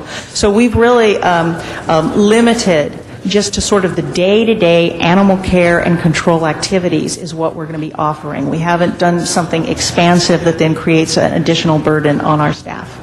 Who on behalf of the City of Los Angeles drew up this contract? Or if Beverly Hills drew up the contract, who on our side of the table actually looked at the contract to make sure that if we want to confine ourselves to certain responsibilities, that we have done so. I drafted the contract, sir, and it's been reviewed by the city attorney. One of the main things that concerns me is I would venture to say that the average household in Beverly Hills has a higher level of attorneys on retainer than most zip codes in our city. Most. We do have Brentwood, we do have some pretty affluent communities. My main concern is that we open ourselves up to liability. So back to the point of how do we protect ourselves from liability, and secondly, what level of protection do we have? Up to a $500,000 lawsuit? Any lawsuit ensuing out of Beverly Hills or activities thereof, we're completely exonerated of that liability. What if we do something wrong? I mean, what if one of our workers accidentally euthanizes Zsa Zsa Gabor's granddaughter's dog, who might even have a trust fund of $10 million on that animal? It's not unheard of. Is Beverly Hills going to protect us from that? Well, I think Beverly Hills can speak to some extent to what their intentions are. We did have lengthy discussions. No. You don't understand what I just said. I'm not talking about intentions. I'm talking about a contractual agreement. How protected are we from those kinds of lawsuits? And heaven forbid that such a thing would ever even happen, but just defending yourself in court these days. If somebody is that outraged with us and they don't want to settle with us, it's hundreds and hundreds and hundreds of thousands of dollars just to deal with the court case. Well, I will say, I think Beverly Hills may also say something, that we drafted a reciprocal indemnification that protects the City of Los Angeles from any liability that the City of Beverly Hills should take, and the City of Beverly Hills protecting us from any liability that we should take.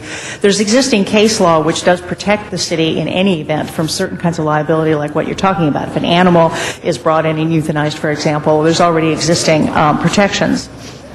I think that we have drafted something that both the Beverly Hills City Attorney and the City of Los Angeles City Attorney felt protected us appropriately, and we can certainly revisit that, and Beverly Hills might want to. But we do have a reciprocal indemnification that we feel set things right. Anybody else want to add to that? Because I'm talking to a non-attorney. I'm not an attorney either, but Yes, I'm not exactly comfortable. I'm sorry, Councilmember Cardenas. My name is Cheryl Friedling. I'm Deputy City Manager for the City of Beverly Hills. A couple points I'd like to offer. First of all, we have had our respective city attorneys from both your city and ours review the proposed contract and MOU. We would be more than happy to have our attorney work further to call out or be more specific on the liability issues. I do want to point out that the City of Beverly Hills would be duly liable, I believe, for any misfortune or inappropriate activity. Our residents, our constituents would be coming to us for this service, and through a contractual agreement with the city's Animal Services Agency, they would be receiving those services. I would like to also suggest that many of our residents now are receiving services from the City of Los Angeles because of some of the facts that Ms. Barth mentioned, including the fact that your agency passes through our community to serve your other City of Los Angeles residents. Many of our constituents in Beverly Hills who lose their pet don't recognize or realize that to reclaim their pet, the Carson facility more than 20 miles away is where that pet would be kept. So they naturally come to the West Los Angeles facility from the City of LA, assuming that that's the service provider in our community. So you already are providing services. This contractual arrangement, which is a test that would expire in a year and is renewable, would give, I think, clarity to a situation in which our community is unclear as to who the service provider is and what service they will receive. So we are looking to align our services with yours and would be happy to work further to make that very explicit. My last point on this, Madam President, is I'm going to vote for this because I don't want to put in jeopardy any of the animals or what have you. I think they deserve the highest level of service. We obviously are capable of providing the service first and foremost, but it's the people I'm worried about and the lawyers and things of that nature. There are far too many of them, and engaging in the lawsuits where somebody has $10 million to blow and they're excited and they want their lawyer to use their money. but I don't like it when they try to do that with our public funds or against our public funds. So with that, I would like to add to this report a requirement that the department and the city attorney's office review the document and the agreement, and then next year upon renewal that we engage with the city of Beverly Hills to make sure that any improvements that we deem necessary, we will put those on the table and we will renegotiate this for future years, because any process is a learning experience, no matter what it is. Thank you. Thank you, Mr. Rosendahl, followed by Mr. Zine. Yeah, I'm very intrigued by all of this. Welcome, Beverly Hills. Good to have you here. Thank you. And now I hear some anecdotal stories that Culver City might be next in line, and maybe even West Hollywood. I mean, is this the concerted effort? Because those three cities are in the heart of our city. Santa Monica is in the heart of my district. But the whole idea was what, Beverly Hills, you just felt you couldn't deal with it? I mean, what made you want to do this? Well, I can address that, and I'm happy to. I think one of the things I'd like to offer as our rationale for engaging in the dialogue with the city is that your agency already is transversing our city and providing that service and not getting any adequate cost reimbursement. The city of Beverly Hills, currently under contract through the county, is getting service that we would like to see enhanced, and it's a confusing paradigm because our residents don't understand where to go when they have an animal situation that requires support. So we've been in conversations with the City of Los Angeles for over 3 years, trying to make sure that the services that you provide are compensated for fairly, that we have a protocol and a process in place to make sure that from a legal perspective, the City of LA is held harmless, to make sure our residents understand that they still come to us first through our telephone triage system, that we align our city ordinances and our council's priorities with those of the City of LA, and we have done that twice, and our council has unanimously endorsed that. And as Councilmember Cardenas mentioned, it's a work in progress. We look forward to a trial period to make sure that this is feasible for both our city and yours, to make sure that the service quality is enhanced for our residents, but that also the City of LA benefits at the same time, both financially and from other spillover benefits that can raise the level of expectation in both of our cities. Yeah, you know, as Herb Weston, who brings in a dog once a month to do it, a dog knows no boundaries, or a cat, you know, if they're in Beverly Hills or LA City. Do you license your pets now in Beverly Hills? And they're actually licensed through the county currently. Yeah. Through the county. So would they then be licensed through the city of Los Angeles? Yes. Oh, so your dogs will become LA dogs, huh? I mean, and the process of registration of dogs, who will take that leadership? Our city, or will you continue to play a role in that? We would continue to play a role. We have a code enforcement division that takes the lead. Our goal is to have that group be the face of this, and they continually take in dog registrations and such, and we just ship the fees over to the county. So we would intend to do the same with the City of Los Angeles. Okay, and how are you going to deal with your coyotes and your possums and your raccoons up in the hills? We have a wild animal contract with the county, which we intend to maintain to deal with that. So you'll keep the county involved and the City of LA? Right. There's two different, we have two contracts with them now.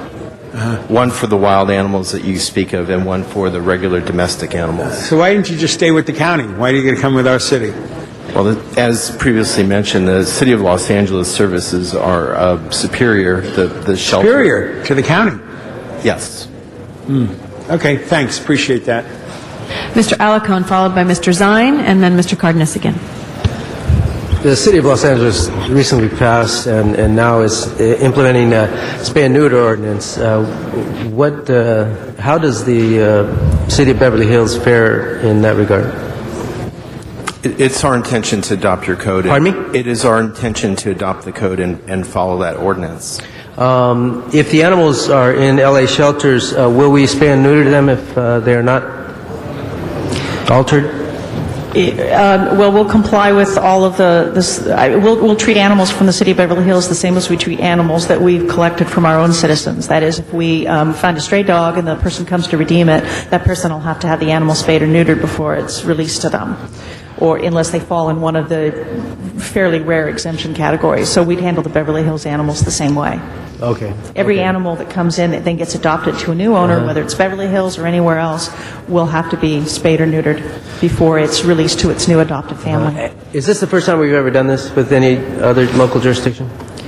As far as I know, it's the first time, at least within the last, say, 10 or 20 years, that the city of Los Angeles has done it with other cities. How many cities do we find in a similar situation? Well, the county, I think, has something No, I'm like- talking about, I know we have over 90 cities, but how many are adjacent to the city of Los Angeles? I think the cities that have animal activists and people interested in the humane community and seeing the city of Los Angeles. That's not what I do service. asked. What I asked is how many cities are adjacent to the city of Los Angeles?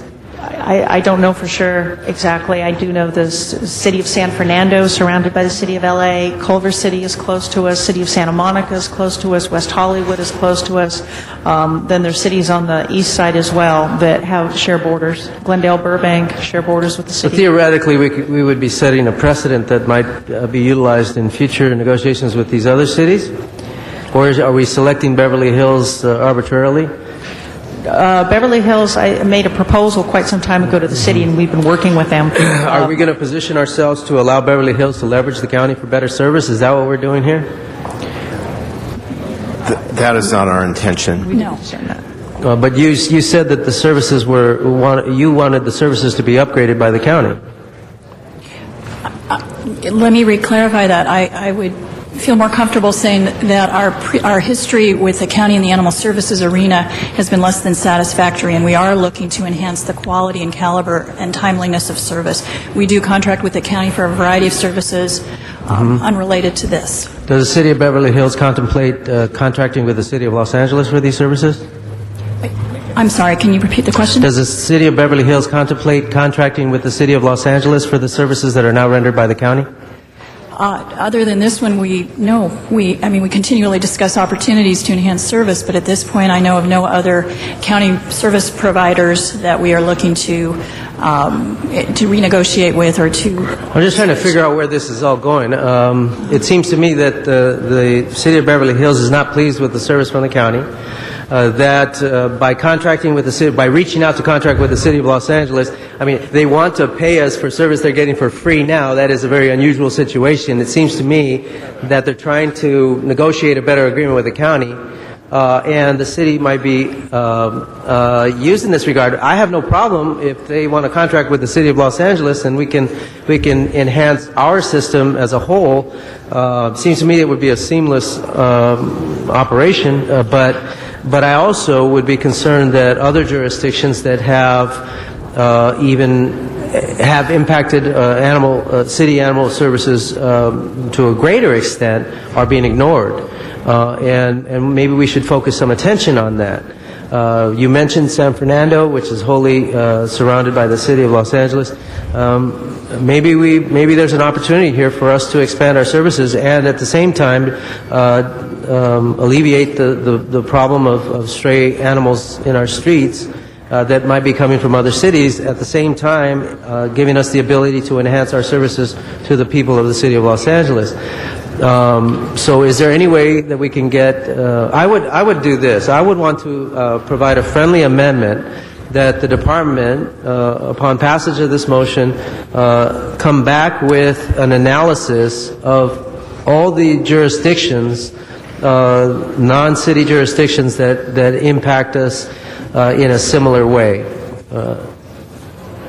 I think we're very much interested in exploring that. We have had conversations with other jurisdictions. Councilmember Rosendahl mentioned Culver City, for example. Can I get a second on that? Can I get a second? I'm asking that the department come back with an analysis of other jurisdictions where the city of Los Angeles is impacted by virtue of having to provide services to their stray animals. And that way I think we can anticipate a better understanding as we move forward with Beverly Hills that might help us provide better services to other jurisdictions at the same time enhancing our services. A second. Great. Thank you. Mr. Labange, followed by Mr. Zine. I and just want to Mr. thank Timmons. those who thought of this opportunity here, and this is a good opportunity. The city of Beverly Hills, I believe, is under 4,000 acres. If you know the acreage of the size of this town, it's surrounded by all of us. in some ways. Relations are important in the municipalities. We do other things. We contract with the city of Santa Monica for their fire dispatch. This is an opportunity to do better services for all. The animals know no boundaries, and they need care for. All I want to make sure is that the animals can go both ways on Pico and Olympic anytime in this effort. I call for the vote. Thank you, Mr. Labange. Mr. Zine, followed by Mr. Cardenas. If it's one way, the animal's just going to come into L.A. and not go back if they want to return home, Tom. How long is the contract for? It's 1 year with 2 one-year extensions. At each point, we can revise the prices, and as the council members have suggested, make any other modifications as we've learned from each year. And what about the Animal Services Commission? Has the commission approved this? Yes, sir. Was there any reservation by the commission? No, it was approved unanimously. Okay, so in a year we'll analyze it to see if it's working for the city of Beverly Hills, for the city of Los Angeles. What about Culver City, and Mr. Labange mentioned Santa Monica, the other bordering cities? Do we have any reciprocal agreements with them, or they run their own, do it through the county? Because there are a lot of cities that border Los Angeles. Glendale borders Los Angeles. And I also want to acknowledge Beverly Hills for joining us on the Paparazzi Task Force, the regional task force. Beverly Hills has been very helpful in that regional task force. I want to commend the city manager who's been helpful with that, and also the Beverly Hills Police Department. But the bordering, is the county have a majority of those, or do they have their own operations? The county has the majority. Some cities do have their own operations, or their police department works with a small shelter, Burbank and Glendale, for example. The county does provide a lot of service. Culver City, City of San Fernando are have services provided by the county. And I think that what we absolutely can learn from this first year with Beverly Hills, if in fact there's an increase in what the demand is and what the costs are, and then apply that to discussions with other cities. Okay, thank you. Mr. Cardenas. Yes, I have a serious question and a not so serious question. Did the movie studios have to get permission from Beverly Hills to use Beverly Hills in that movie, Beverly Hills Chihuahua? I will take that question. The answer to that is no. The name Beverly Hills is not something that we have jurisdiction over. Wow. However, they did, at one point, the studio did look into the opportunity of doing some promotional work and some street closures on Rodeo Drive, and they do come to us, as do other entertainment and other firms, for the use of our public thoroughfares, as they do with your city as well. So we have been in discussion with them about that movie.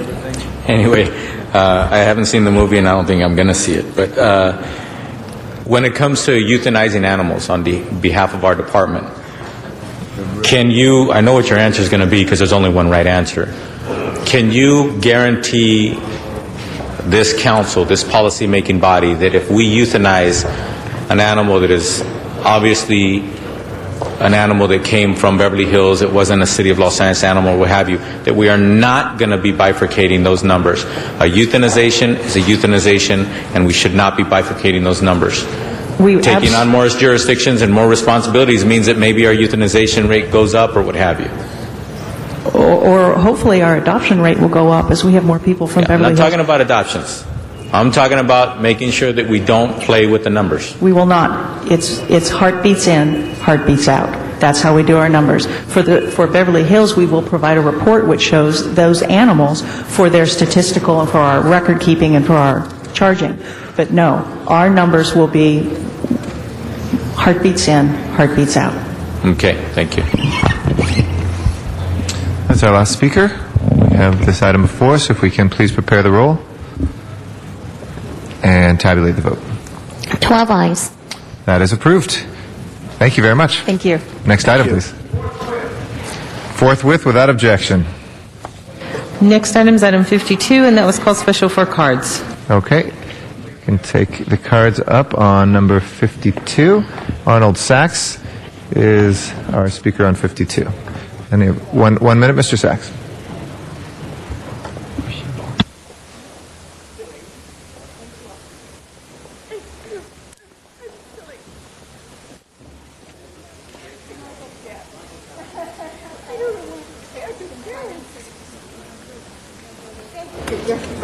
It's good afternoon, Arnold Sachs. Yesterday, the County Board of Supervisors had an agenda item regarding the AIDS walk that's going to be coming up in October.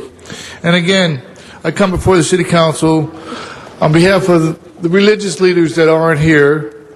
It seems that special events, particularly the LA Marathon, had to have its date changed, so 25,000 participants have to move their schedule because 4 religious leaders found that it was an imposition on their congregations. So, in listing these special events, I come before the City Council saying that it's an imposition to the city whenever you list a special event or authorize a special event to be held on a Saturday or Sunday or any day that anybody would worship for any religious reasons. Because if 4 congregations can authorize 25,000 people to move, then certainly one can authorize other people to move. Thank you for your comments on that. If we can please open the roll, close the roll, and tabulate the vote. 12 ayes. Okay, that is approved. I request take 62 next. Out of order, if there's no objection, we will go to 62, and we will start with cards that we have here. Barbara Spilly, excuse me if I mispronounced that. Then Margaret Dooley Samuli will be our next.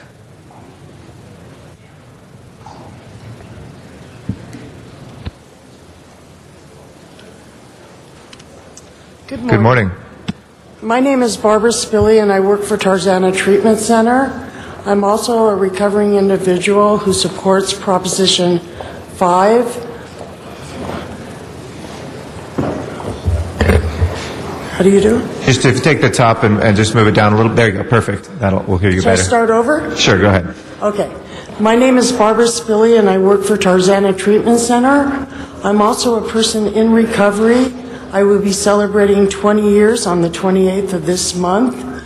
I support Proposition 5. I've watched many, many people come to our lobby not being able to access a bed and going out and being arrested for one crime or another. This will give those people an opportunity to come in when they're seeking. Hopefully, it'll just give a lot more opportunity. I've watched many, many people through the last 7 years on Proposition 36 make the program, get into recovery, and stay in recovery. I'm here to say the treatment works and we can recover. Thank you. Thank you, Ms. Spilly. Margaret Dooley Samuli. After that is Jonathan Matz. Close. It's Margaret Dooley Samueli. I'm with the Yes on 5 campaign, and I'm with the Drug Policy Alliance Network as well. Before the Prop 5 campaign, I worked for 3 years with Prop 36 providers and participants. And so I know many people personally who have successfully graduated from that program. Thank you for the opportunity to speak today about Prop 5. We have major prison overcrowding crisis in California. We lack rehabilitation behind bars. There's virtually nothing there. We have some successful treatment instead of incarceration programs in California. Those are woefully underfunded, according to UCLA. And another failure of the state of California has been to provide any adequate treatment to young people with drug problems. Prop 5 addresses all of these problems in a way that balances treatment access and public safety. There is a lot of misinformation about what Prop 5 actually is. I am very eager and open to discuss the merits of the initiative. I'd really like to discuss the policy, but unfortunately we seem to not be getting past a lot of name-calling and misrepresentation.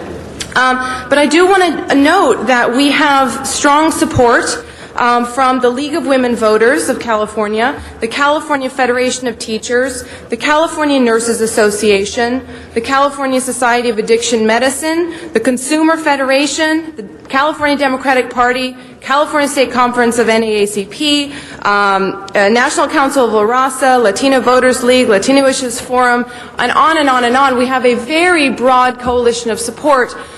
We include, and you've got packets, I hope, that include letters of support from many from Norm Stamber, retired chief of police, a law professor in San Diego, a former deputy of the California Department of Corrections, and a former director of the California Department of Corrections. So I'd really like the council to consider the content of the measure and to vote no on the motion to oppose it. Thank you. Jonathan Mounts is our next speaker. After that is John Prieto.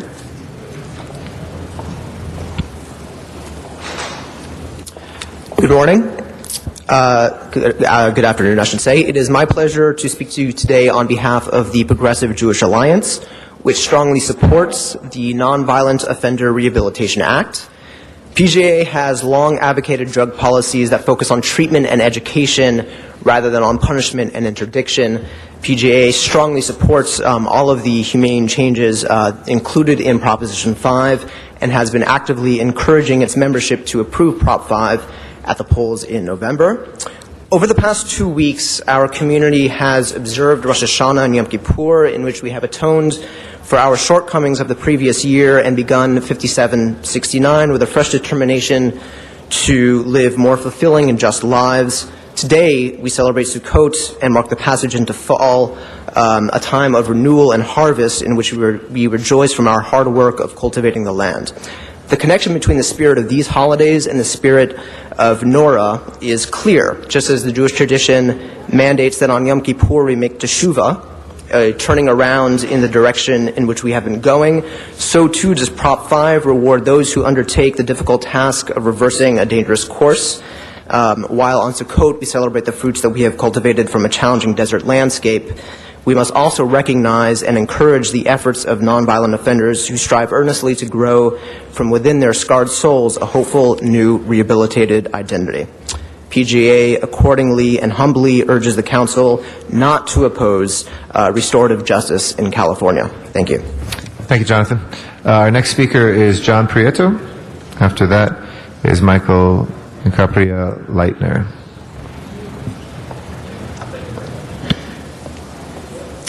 Good afternoon. My name is John Prieto. I'm from the city of San Fernando. I work at People in Progress in the city of Sun Valley, which is a drug and alcohol treatment center. I'm here in support of Proposition 5. I too am in long-term recovery. I had the opportunity to take advantage of Prop 36 when it was introduced, and I believe that NORA and Prop 5 will only benefit California as a whole. We do and are suffering from a drug problem here in California. Granted, passing of this bill would help people like myself get into recovery and become productive members of society, and just give back to the communities where they are from. I believe reaching down into our adolescent groups of people will only be a plus and a benefit, again, to Southern California and to California throughout. Being a resident here for many years, I've had the opportunity to go through that revolving doors of our correction facilities. With Prop 5, we will be able to reach into those places and help these people get some kind of insight on what it is not to have to go back. Prop 5 is very vital in my view. I urge you to get behind this bill and get past the numbers and look to the human factor of what this prop carries. Thank you very much.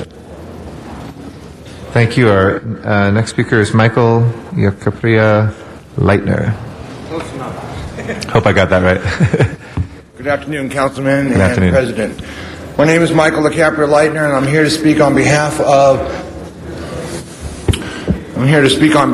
Prop 5 and NORA, which is the Non-Violent Offenders Rehabilitation Act. And I want to stress that this is the Non-Violent Offenders Rehabilitation Act. I am standing before you as a person who has been afforded the opportunity to enter a drug rehabilitation. I spent 22 years doing the recidivism rate of in and out of prison. I am the prime example of what it is when we lock offenders up for forgeries and grand theft autos rather than provide them an opportunity to go before a program and to do some rehabilitation. I spent, like I said, 22 years in the system, but I'm spending right now 3 years in treatment. I spent 22 months at Centerpoint, and now currently I am in Tarzana Treatment Center, where I am an alumni. I graduated a few weeks ago. My point today is that we have to support Prop 5 because without this, we are going to continue to see the recidivism. And this is something that we have to stress. People in our society are looking at this as only from a lock 'em up, we're not tolerating point of view. But there's another side of the view. We have in the back room here many miracles. I'm one of them.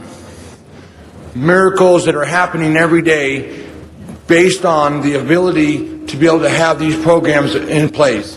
Thank you. Thank you, and congratulations on your success. That is our last speaker on the queue.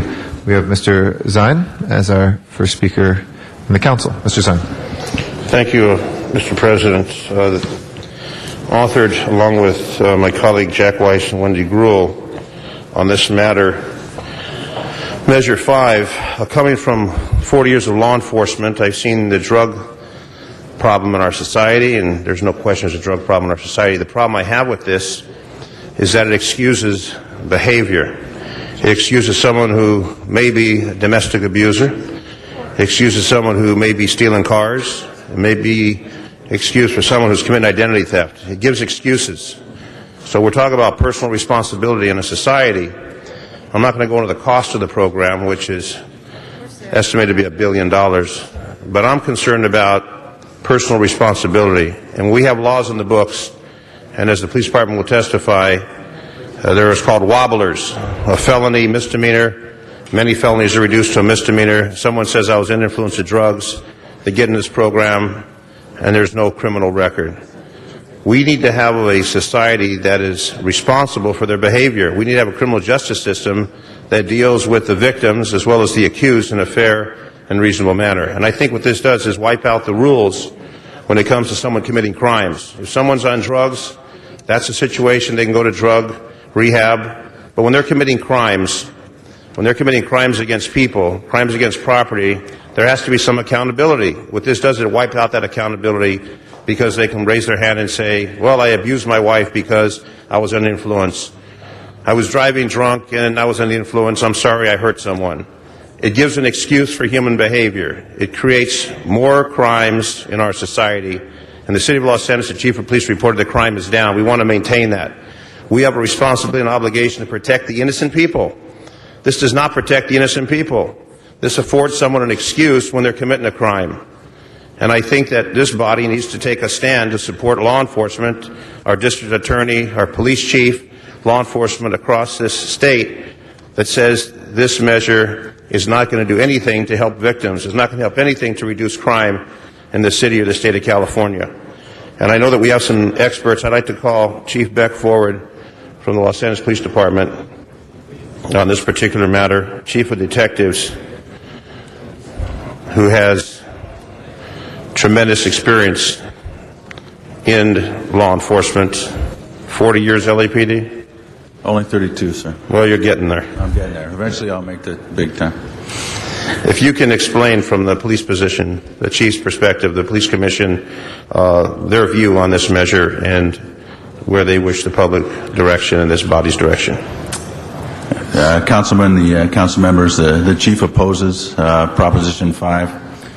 And I think that the important fact is that it's not that the department opposes rehabilitation or treatment programs. We actually think that appropriate rehabilitation and treatment programs are good. We just think that Proposition 5 goes much too far. It has provisions which allow too much discretion in the sentencing of a variety of offenses, some of the wobblers that Councilman Zine talked about, but many property crimes that we take very seriously.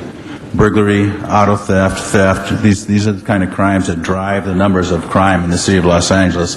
When the city is judged as to its status in the nation as to crime success, it's judged by these crimes. These are the majority of crimes that are committed. And if we lose some of our ability to prosecute people, and these crimes are often committed by people that make a living doing them, if we lose our ability to prosecute these folks and to incarcerate them, then we think that we will be unable, or at least severely hampered in our efforts to reduce crime.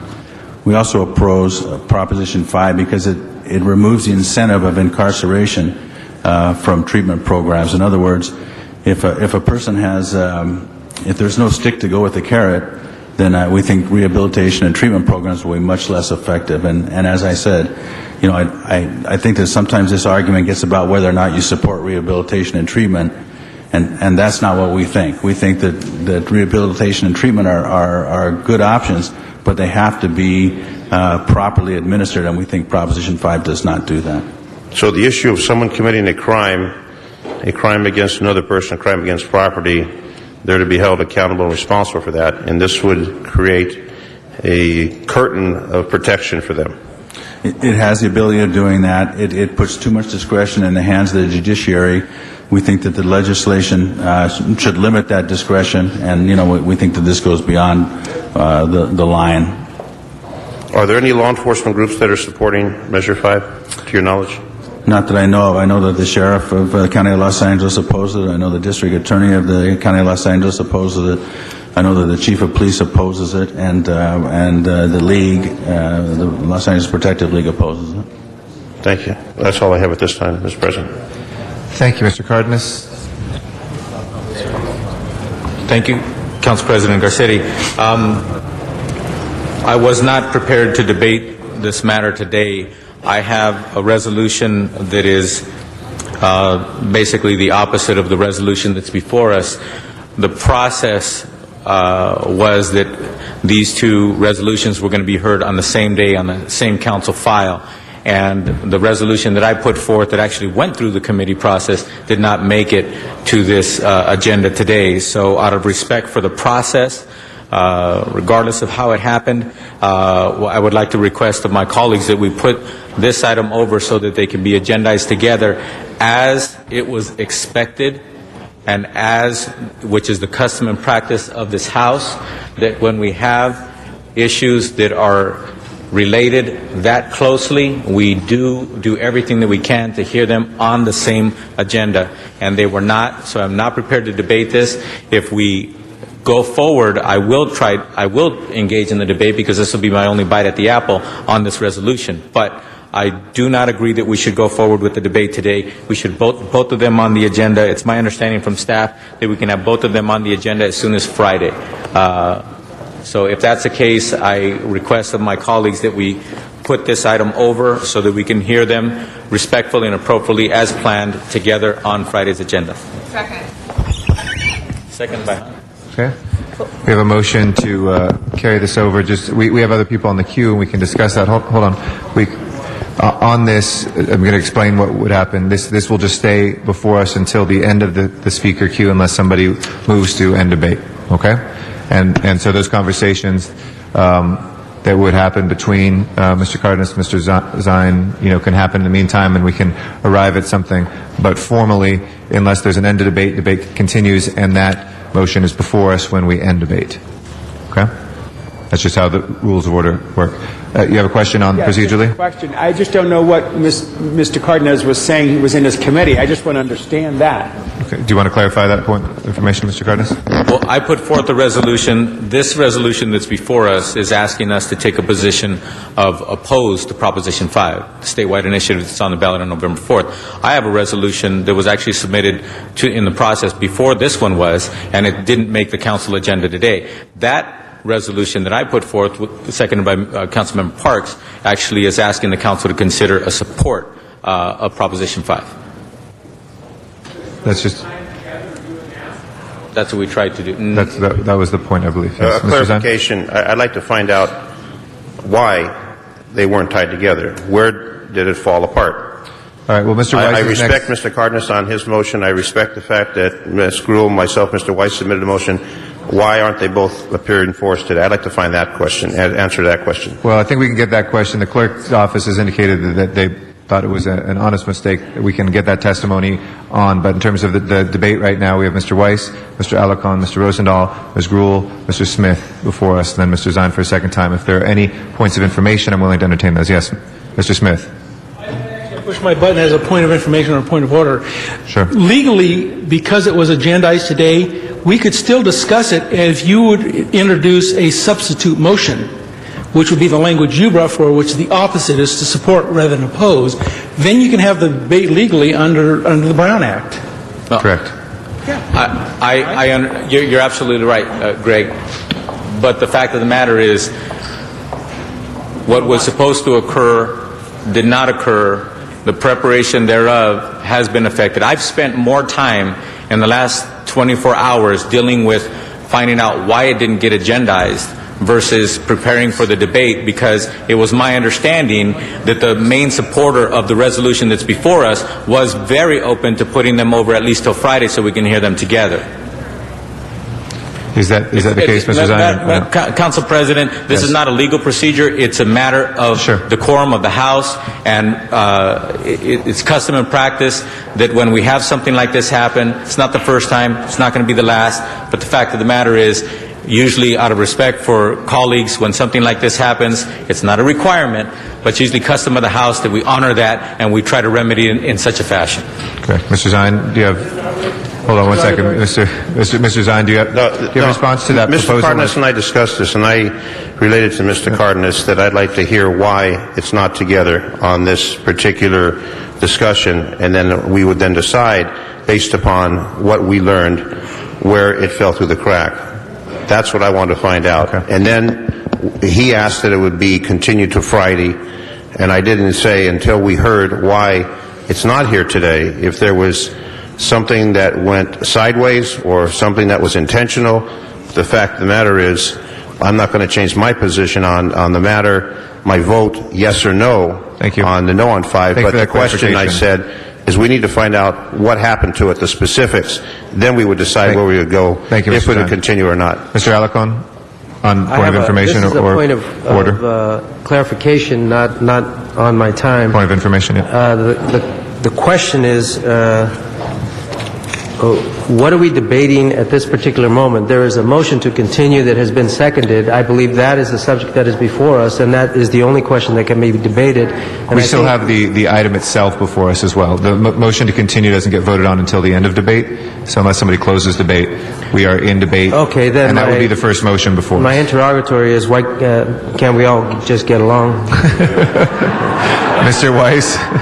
By way of both, you can run my clock or not. By way of point of information and my substantive point, I co-presented the no motion with Mr. Zine, and I've talked to Mr. Cardenas this morning and had the same conversation, or similar conversation to the one that Mr. Smith and Mr. Cardenas just had. But the difference, for the sake of the world, between whether we vote on this today or Friday is a very, very small difference, and if it gives a colleague the chance to be prepared and we can have the debate more fully, I'm certainly willing to grant him that, and I think it's reasonable. I'll say, because some of the folks who are here today may or may not be here again on Friday, so just by way of addressing the substance of the motion. So you want to run the time now on the motion? Yes? Yeah, speak. sure. Okay. By way of addressing the substantive issue, I believe that Mr. Cardenas and Mr. Parks and the people who put forward this matter in the state of California did so for sincere reasons. I think they're motivated. The motivations are very sound, because there's no question that we have, just start with the overcrowding problem in the prison, and there's no question that folks are coming to this from a good place. I look at this, though, from the standpoint of, just our budgetary bottom line to begin with. This is sort of the ultimate unfunded mandate. I don't know how the state is going to pay for this. I don't know how the county would. Mr. Rosendahl, do you mind if I continue? I beg your pardon. I don't know how the county is going to pay for this. I don't know how the city will pay to address this. And I think Mr. Zine has raised some very sound points with respect to, is this really the right way to deal with these folks from a law enforcement standpoint? But this is what we get in California. We legislate and re-amend our Constitution, a dozen times every election by meat cleaver. And we end up with really a muddled public policy outcome. I'd rather let folks such as Mr. Alarcon, Mr. Cardenas, Mr. Wesson, folks like that who are in Sacramento, who've been in Sacramento, debate these issues and address them from a legislative standpoint. He's here. But I think that's a better way to make laws for the state than this proposal. And that's why on Friday, I'll be voting yes on our thing and no on your thing. Okay. Mr. Alarcon is our next speaker. Call the question. We have the question called before us. This is a 10-person vote since we have not had all members speak. We're calling the question. That it would be end debate. That's the word. That's how we say end debate. End debate. Well, then the matter is, can it continue till Friday, or is that going to be another vote, Mr. President? The question has been called, which means we vote on that right away first. The point of clarification, is this to end debate to continue till Friday? If we get 10, no. This is just end debate. Okay. We'll do a Robert's Rules of Orders refresher for you. Don't worry. It's just to end debate. 10 members if not everybody has spoken that wants to twice. So it would be 10 members to end right now. Otherwise, it's 8. Okay? Please open the roll to end debate. Close the roll and tabulate the vote. 12 ayes. That passes unanimously, including the 3 members on the queue. So, with that, we now have the motion to continue before us first, and that is, to be clear, for Friday, Mr. Cardenas, for Friday or for Tuesday? Mr. Cardenas? Mr. Cardenas, clarify till Friday. Okay? Yes. Is our Friday agenda so packed that we'll be here till the early evening? Depends on how quick people's presentations are. Or do we want to continue are. it till Tuesday? How many presentations do you have? I have one. We have 7 presentations, and I only Tuesday have one. is. One. And Tuesday Tuesday we cannot do it. It's the day we've scheduled for finance. Mr. Cardenas, yeah. I'll give you Friday then. Friday. Thank you. And also, Mr. President, it's prerogative of the House. We could hear it as the first item after the presentation. We could, absolutely. We can do it before presentations. I'm not suggesting that. And we still need to find out what happened. Okay. Sure. Yes. Please, is there any objection to continuing? Seeing none, we will be continued till Friday. Thank you. Next item, please. Next item is item 53, and that was called special by Councilmember Alarcon. Okay, Mr. Alarcon, item 53. I'd like to continue that till Friday. Okay. Do you want to have a big vote on it? Without objection, we'll continue 53 till talking about something else. Friday. Next item, please. Next item is item number 61, and that was called special by Councilmember Gruhl. Okay, we have some cards. You want to take those first? Yes, I know there's been a public hearing, but I'd like there to hear from the people who are... Okay. Nina Royal will be our first speaker. After that is John Lowy.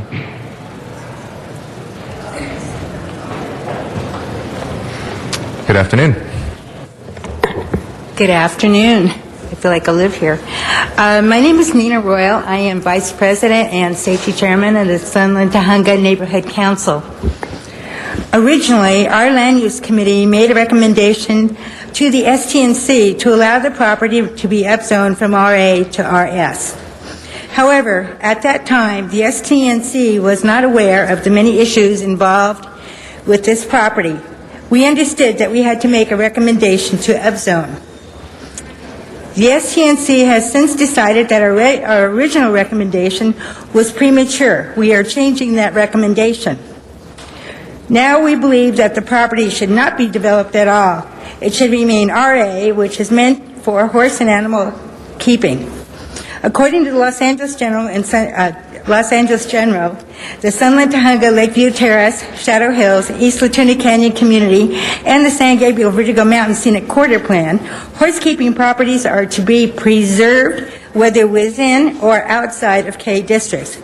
Please note the advisory agency findings in the appeal of the tentative tract map for quotes from these plans to verify this. Because of the research that was done on this property for the appeal, we learned that this property is located within a FEMA-designated floodplain and is, according to a 1978 EIR, within the highest possible risk for earthquake damage because of its proximity to an active earthquake fault, which dislodged tons of dirt on Big Tahunga Canyon during the 1971 Silmar earthquake. According to the Subdivision Act, both flood and earthquake risk are sufficient findings to disallow development on a property. We also now realize that this property is a wildlife corridor. It became apparent upon observation of the overhead maps and the wildlife tracks that were observed. The number of traffic accidents at this intersection, which is at the end of the Tahunga Canyon, can I just finish the sentence? If you can finish that sentence. Okay. At the end of the Big Tahunga Canyon Road and outlet from the Angeles Forest are well documented, and combined with the fact that this is a wildlife corridor, requires that this property be, if developed, must require an EIR according to Maria Mejia decision, which is now state law. Thank you very much. And our next speaker is John, is it Lay? I'm sorry. Excuse me if I'm getting the wrong name. Can't tell what the third letter is. Yes, good afternoon. My name is John Lowy, L-A-U-E. Gotcha. That's what I thought. Okay. And I live in Sunland, adjacent to this property in the same neighborhood. I'm just here to speak against this development. As stated before, it's in a floodplain. It's at the entrance to the National Forest, to the mountains. This property has no business being developed. I've talked to more than 100 neighbors in the area, and there is not one person that lives in Sunland that's for this project.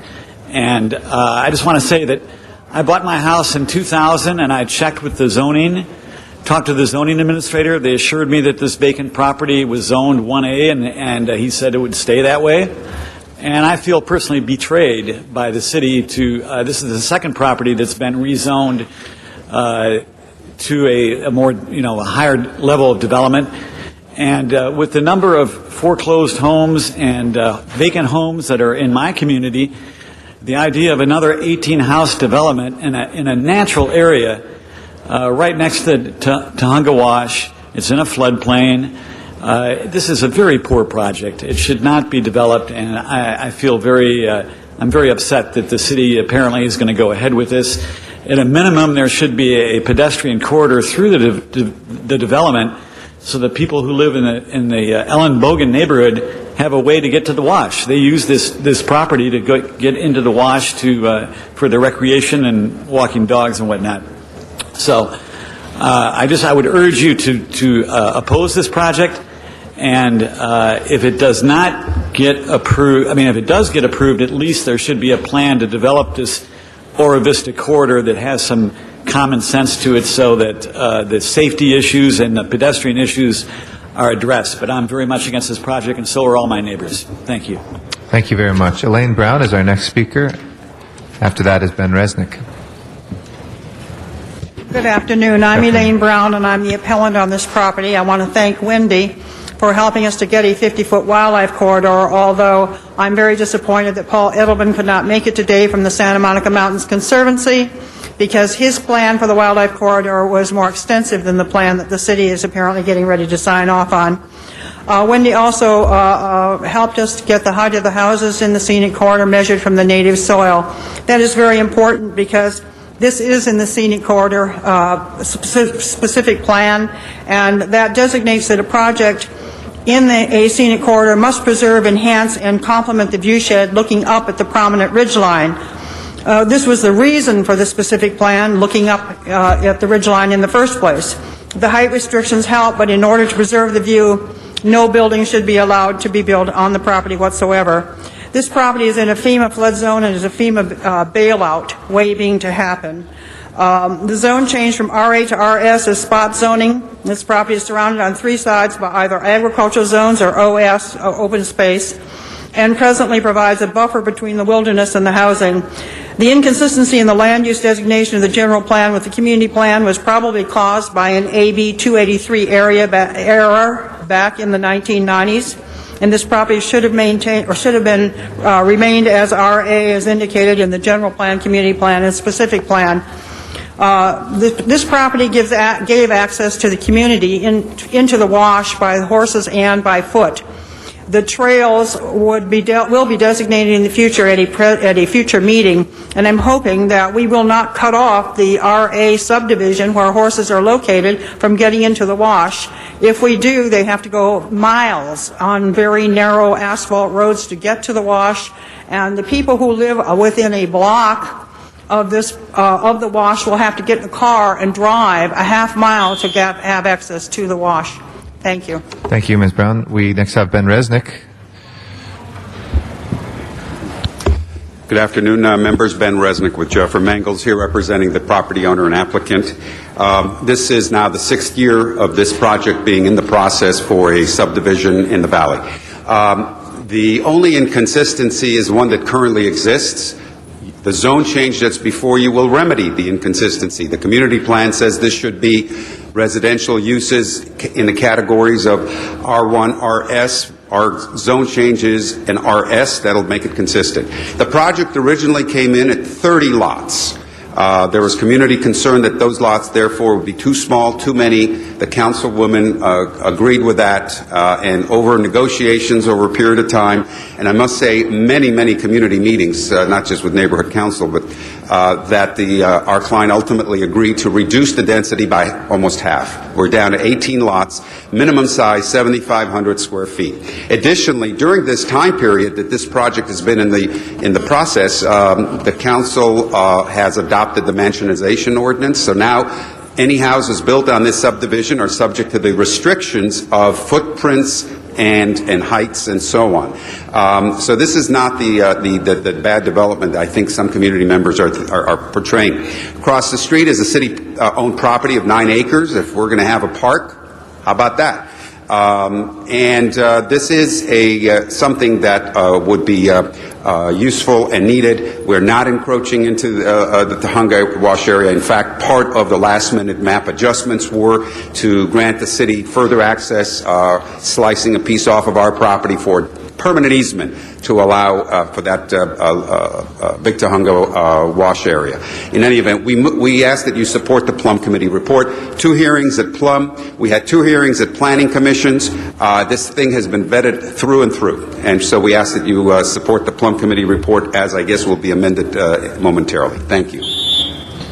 Thank you. That will end our public comment on this one. I'd like to call on the councilwoman from the district, Ms. Gruhl.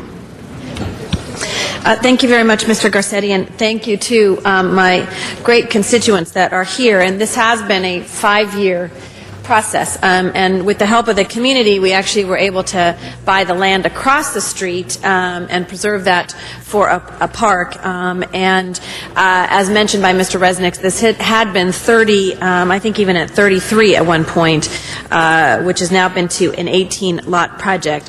There were several concerns that were outlined by the appellants that were talked about both in Plum and as well as here today about spot zoning and habitat, wildlife migration, floodplain, earthquake risk, preservation of horse keeping, and also the clear views of the prominent ridge lines. And for us, we had some concerns about ensuring that wildlife corridor, and we sat down, I think it was last week. They were very patient with me after budget.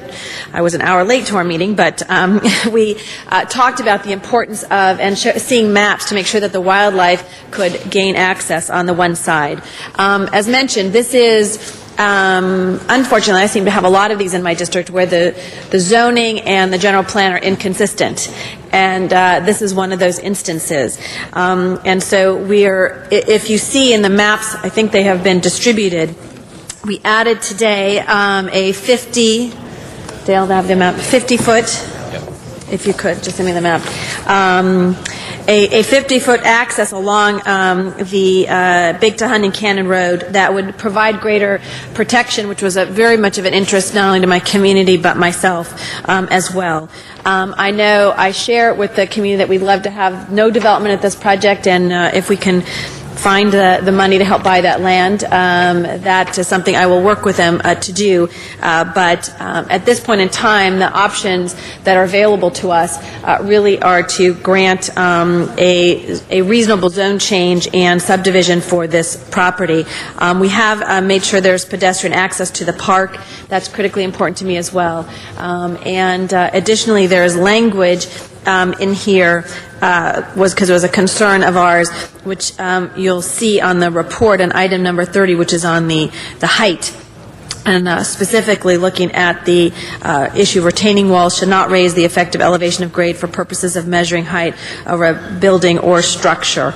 Is it everything we wanted? No. Is it something that we can move forward with and to be able to get some concessions? I think that is a tough thing for us to have to do today, but would ask that I vote with the change, which the owners of the property have agreed to, which is the 50-foot and the maps designated here today. That is the official amendment I believe we have to add, correct? Okay.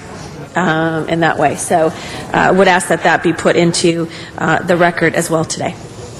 Thank you. Thank you very much, Ms. Gruhl. Now, with that, we have the action before us. If you can please prepare the roll and tabulate the vote. 11 ayes. That is approved. Next item, please.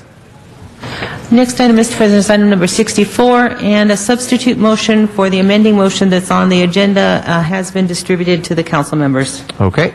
That is before us. Mr. City Attorney. And pursuant to the Government Code, an opportunity is being given for members of the public to address council due to the amending motion. Okay. With that, anybody wish to be heard on it? If not, we'll accept that as friendly amending motion. And please prepare the roll. And for the record, there's no cards? There's a card from Mr. Sachs. Since this was actually carried over from yesterday, Mr. Sachs, if you'd like to speak. Mr. Sachs here? Okay, he has left. Okay, we will close the public hearing and prepare the roll. Tabulate the vote. 11 ayes. That is approved. Next item, please. Next item, Mr. President, is closed session. Do you wish to clear the desk? Yes, please. Let's clear the desk. Council has motions for posting and referral. Those are posted and referred. And that clears the desk for a closed session. Okay, in accordance with California state law, we will now go into closed session to discuss legal matters that are before the council. Any items requiring a vote in open session, we will come back and make publicly as well. In the meantime, we'll be back to finish the meeting after we finish these items in closed session, if we can clear the council chambers. Thank you very much.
votes in open session as soon as we are live, which we are right now. If we can vote on item 58 first, please. And that settlement in the case of Hayward versus City of Los Angeles, settlement amount is $187,289.90.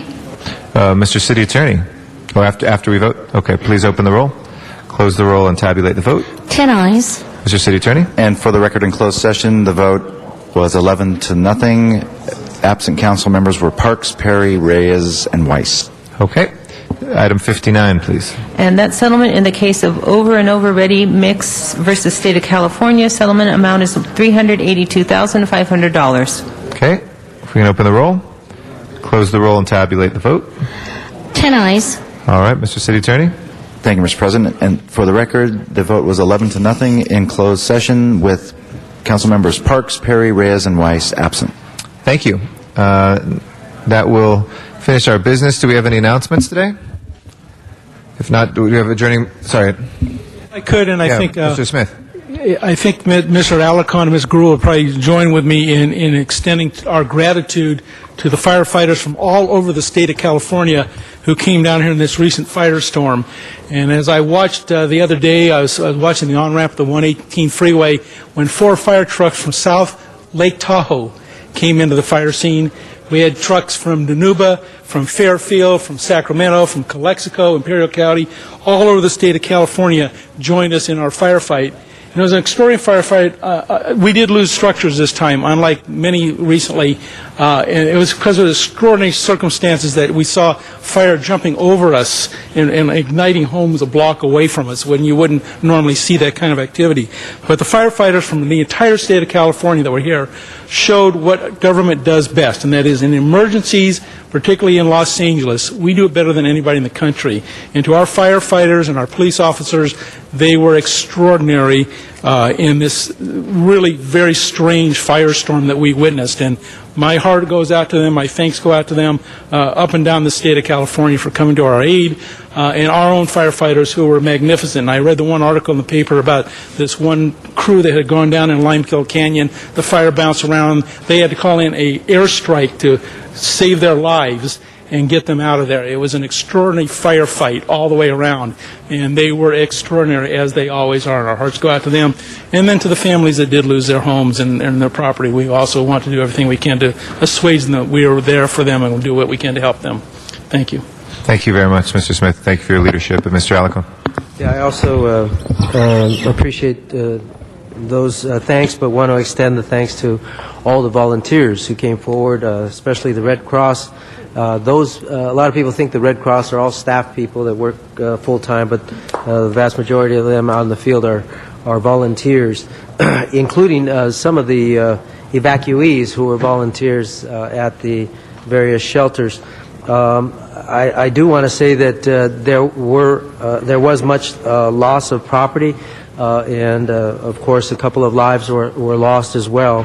But those families, although the fire has subsided and hopefully will continue to subside, those families will be in dire straits for some time to come. And so for those people who would like to contribute some form of assistance, please feel free to contact the City Council offices closest to you. Just call 311 to get the number. And also, you may want to call the American Red Cross and the immediate needs for those who lost their homes would be in the form of clothing, particularly those kinds of things that you won't find in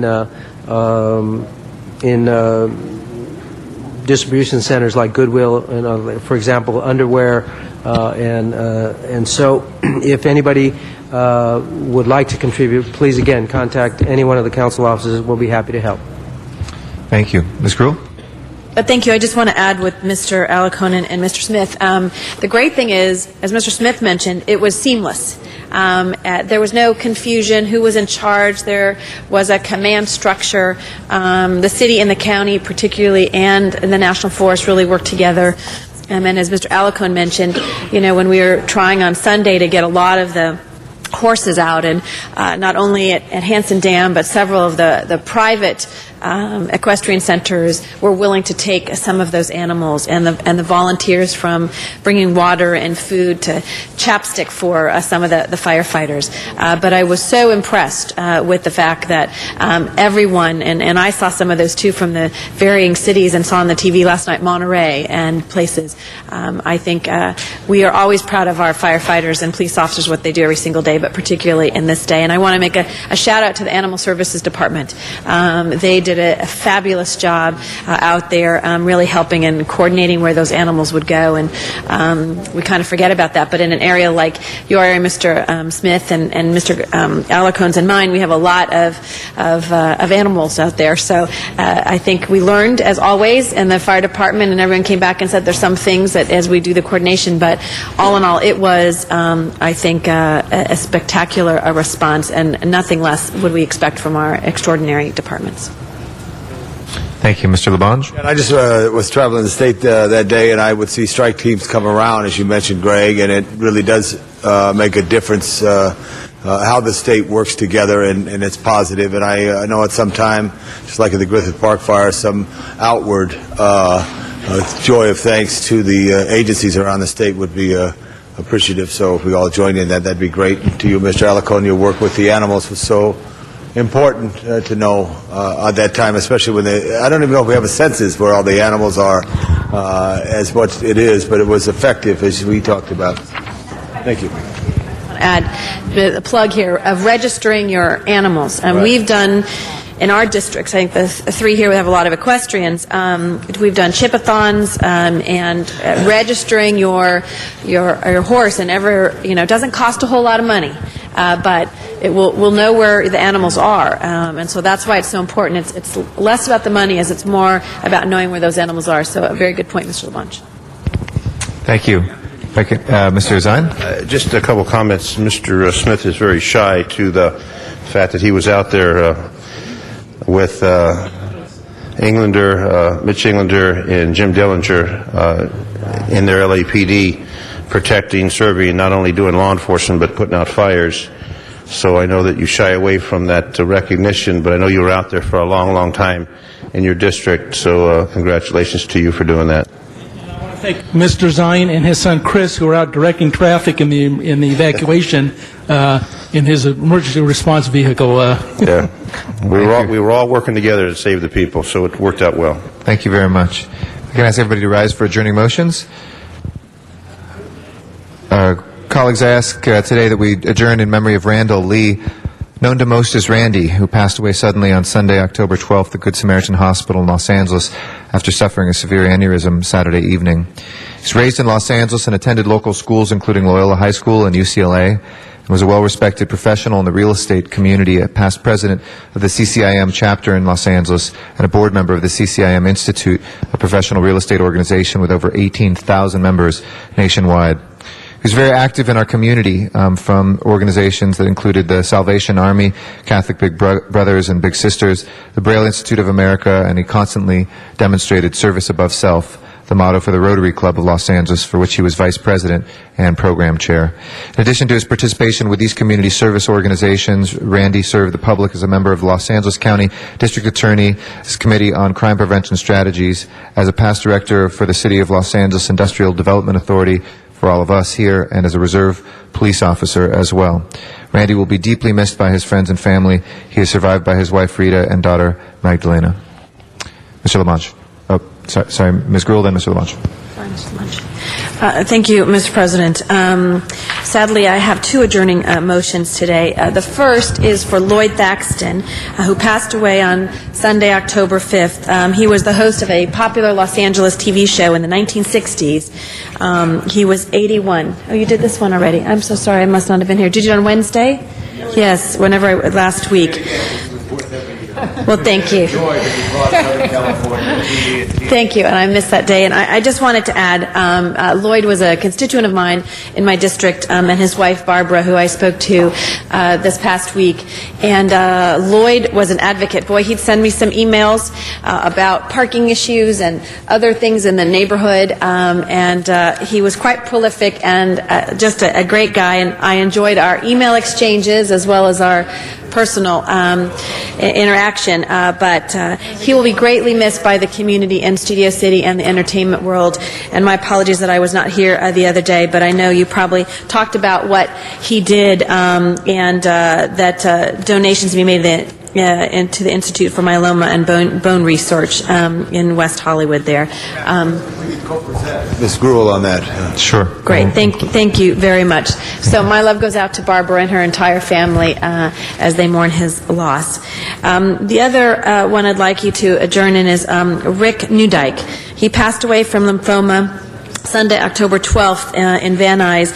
He was born in Northridge and lived his entire life in the San Fernando Valley. He was a graduate of Crespi High School. He worked as a private investigator and later in his life became a dedicated volunteer, which is where I had the chance to meet him, giving much to his community. A founding member of the community surveillance team working with Los Angeles Police Department, Rick spent countless hours looking for taggers, vandals, and drug dealers. Being able to help the Van Nuys division account for numerous arrests was a great reward for Rick. He also assisted in the formation of the Community Tagger Task Force, bringing together area residents to help eradicate the blight of taggers while compiling really valuable information for the LAPD gang unit. He is survived by his mother, Patricia Newdyke, a former LAUSD educator, and Rick Arnold. His quiet leadership and kind heart will be missed by all those he touched. In lieu of flowers, the family is asking that donations be made in honor of Rick to the Rick Newdyke Foundation, promoting law enforcement through education. Contact is Carlos Ferreira at 818-207-7178. He was really an incredible gentleman and volunteered all across the San Fernando Valley, and a smiling face and a quiet force in trying to deal with some of those quality of life issues in our neighborhoods. Thank you very much, Ms. Gruel. Mr. Labange. Yeah, thank you very much. Hello, everybody. It's time to call him as we see him, and that was the catchphrase of Gil Stratton, the great KNXT at the time, KCBS now, announcer for sports for many, many years. He lived to be 86 years old. His wife, Dee, and he were married for 47 years. He had 5 children and many, many grandchildren.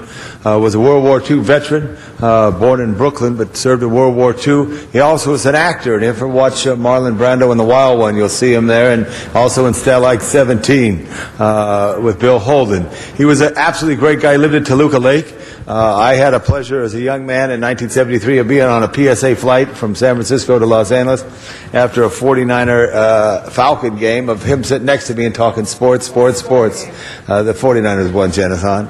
But Gil Stratton was part of the big news, which was Jerry Dunphy and Bill Keane, both late great guys, as well as Ruth Asens Taylor and Ralph Story. And it was that 6 o'clock news that Gil was part of, and the sports that was so wonderful. He was also a great active member in the Southern California Broadcasters Association, both television and radio.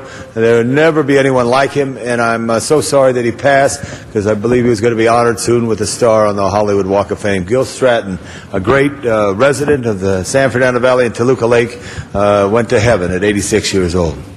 Thank you, Mr. Zine. Thank you, Mr. President. Colleagues, I'm joined by Council Member Stuart Siegel from our neighboring city, Hidden Hills. This is adjourning motions for his mom, Ida Momo Siegel, passed away August 7, 2008. Born in Detroit, Michigan, moved to Los Angeles as a small child. Graduate of Roosevelt High School, she and her 2 sisters grew up in a typical Depression-era immigrant home, speaking Yiddish but living her life as an all-American girl. Married her beloved husband just prior to World War II, 3 lovely children. Ida Siegel was your 1950s-style stay-at-home mom, caring for her family with breakfast in the morning, waiting home for the children to return from school, and serving a home-cooked meal every evening. As Ida's children grew, married, and had children of their own, she became the same type of grandmother and great-grandmother that she was as a mother. Attentive, caring, a great listener, she was loved by all. Talented artist and an avid reader, in her later years she was proud to be on the board of directors of a charity for homeless children, United in Harmony. Preceded in death by her husband, W.L. Bill Siegel, she was survived by her children, Lois, Nat Sherman, Council Member Stewart, who's with me, Siegel and his wife Peggy, Rana and Bert Schultze, her grandchildren Barry, Jill Smolin, Maurice Smolin, late Robin Smolin, Amy, Josh, Cesar, Adam, Andrea Solsky, Jenna, Richard Schwartz, Michael Siegel, and Ben Siegel, her great-grandchildren, Phoebe, Noah, and Milo Smolin, Emma and Choli, Cesar, Sam, and Maya Solsky, and Zoe Schwartz. May she rest in peace. Ida Momo Siegel. Our sympathies with you, Councilmember Siegel. Thank you for being here with us. The council will adjourn in memory of those individuals. And Madam Clerk, with that and our business, if you can please call the roll.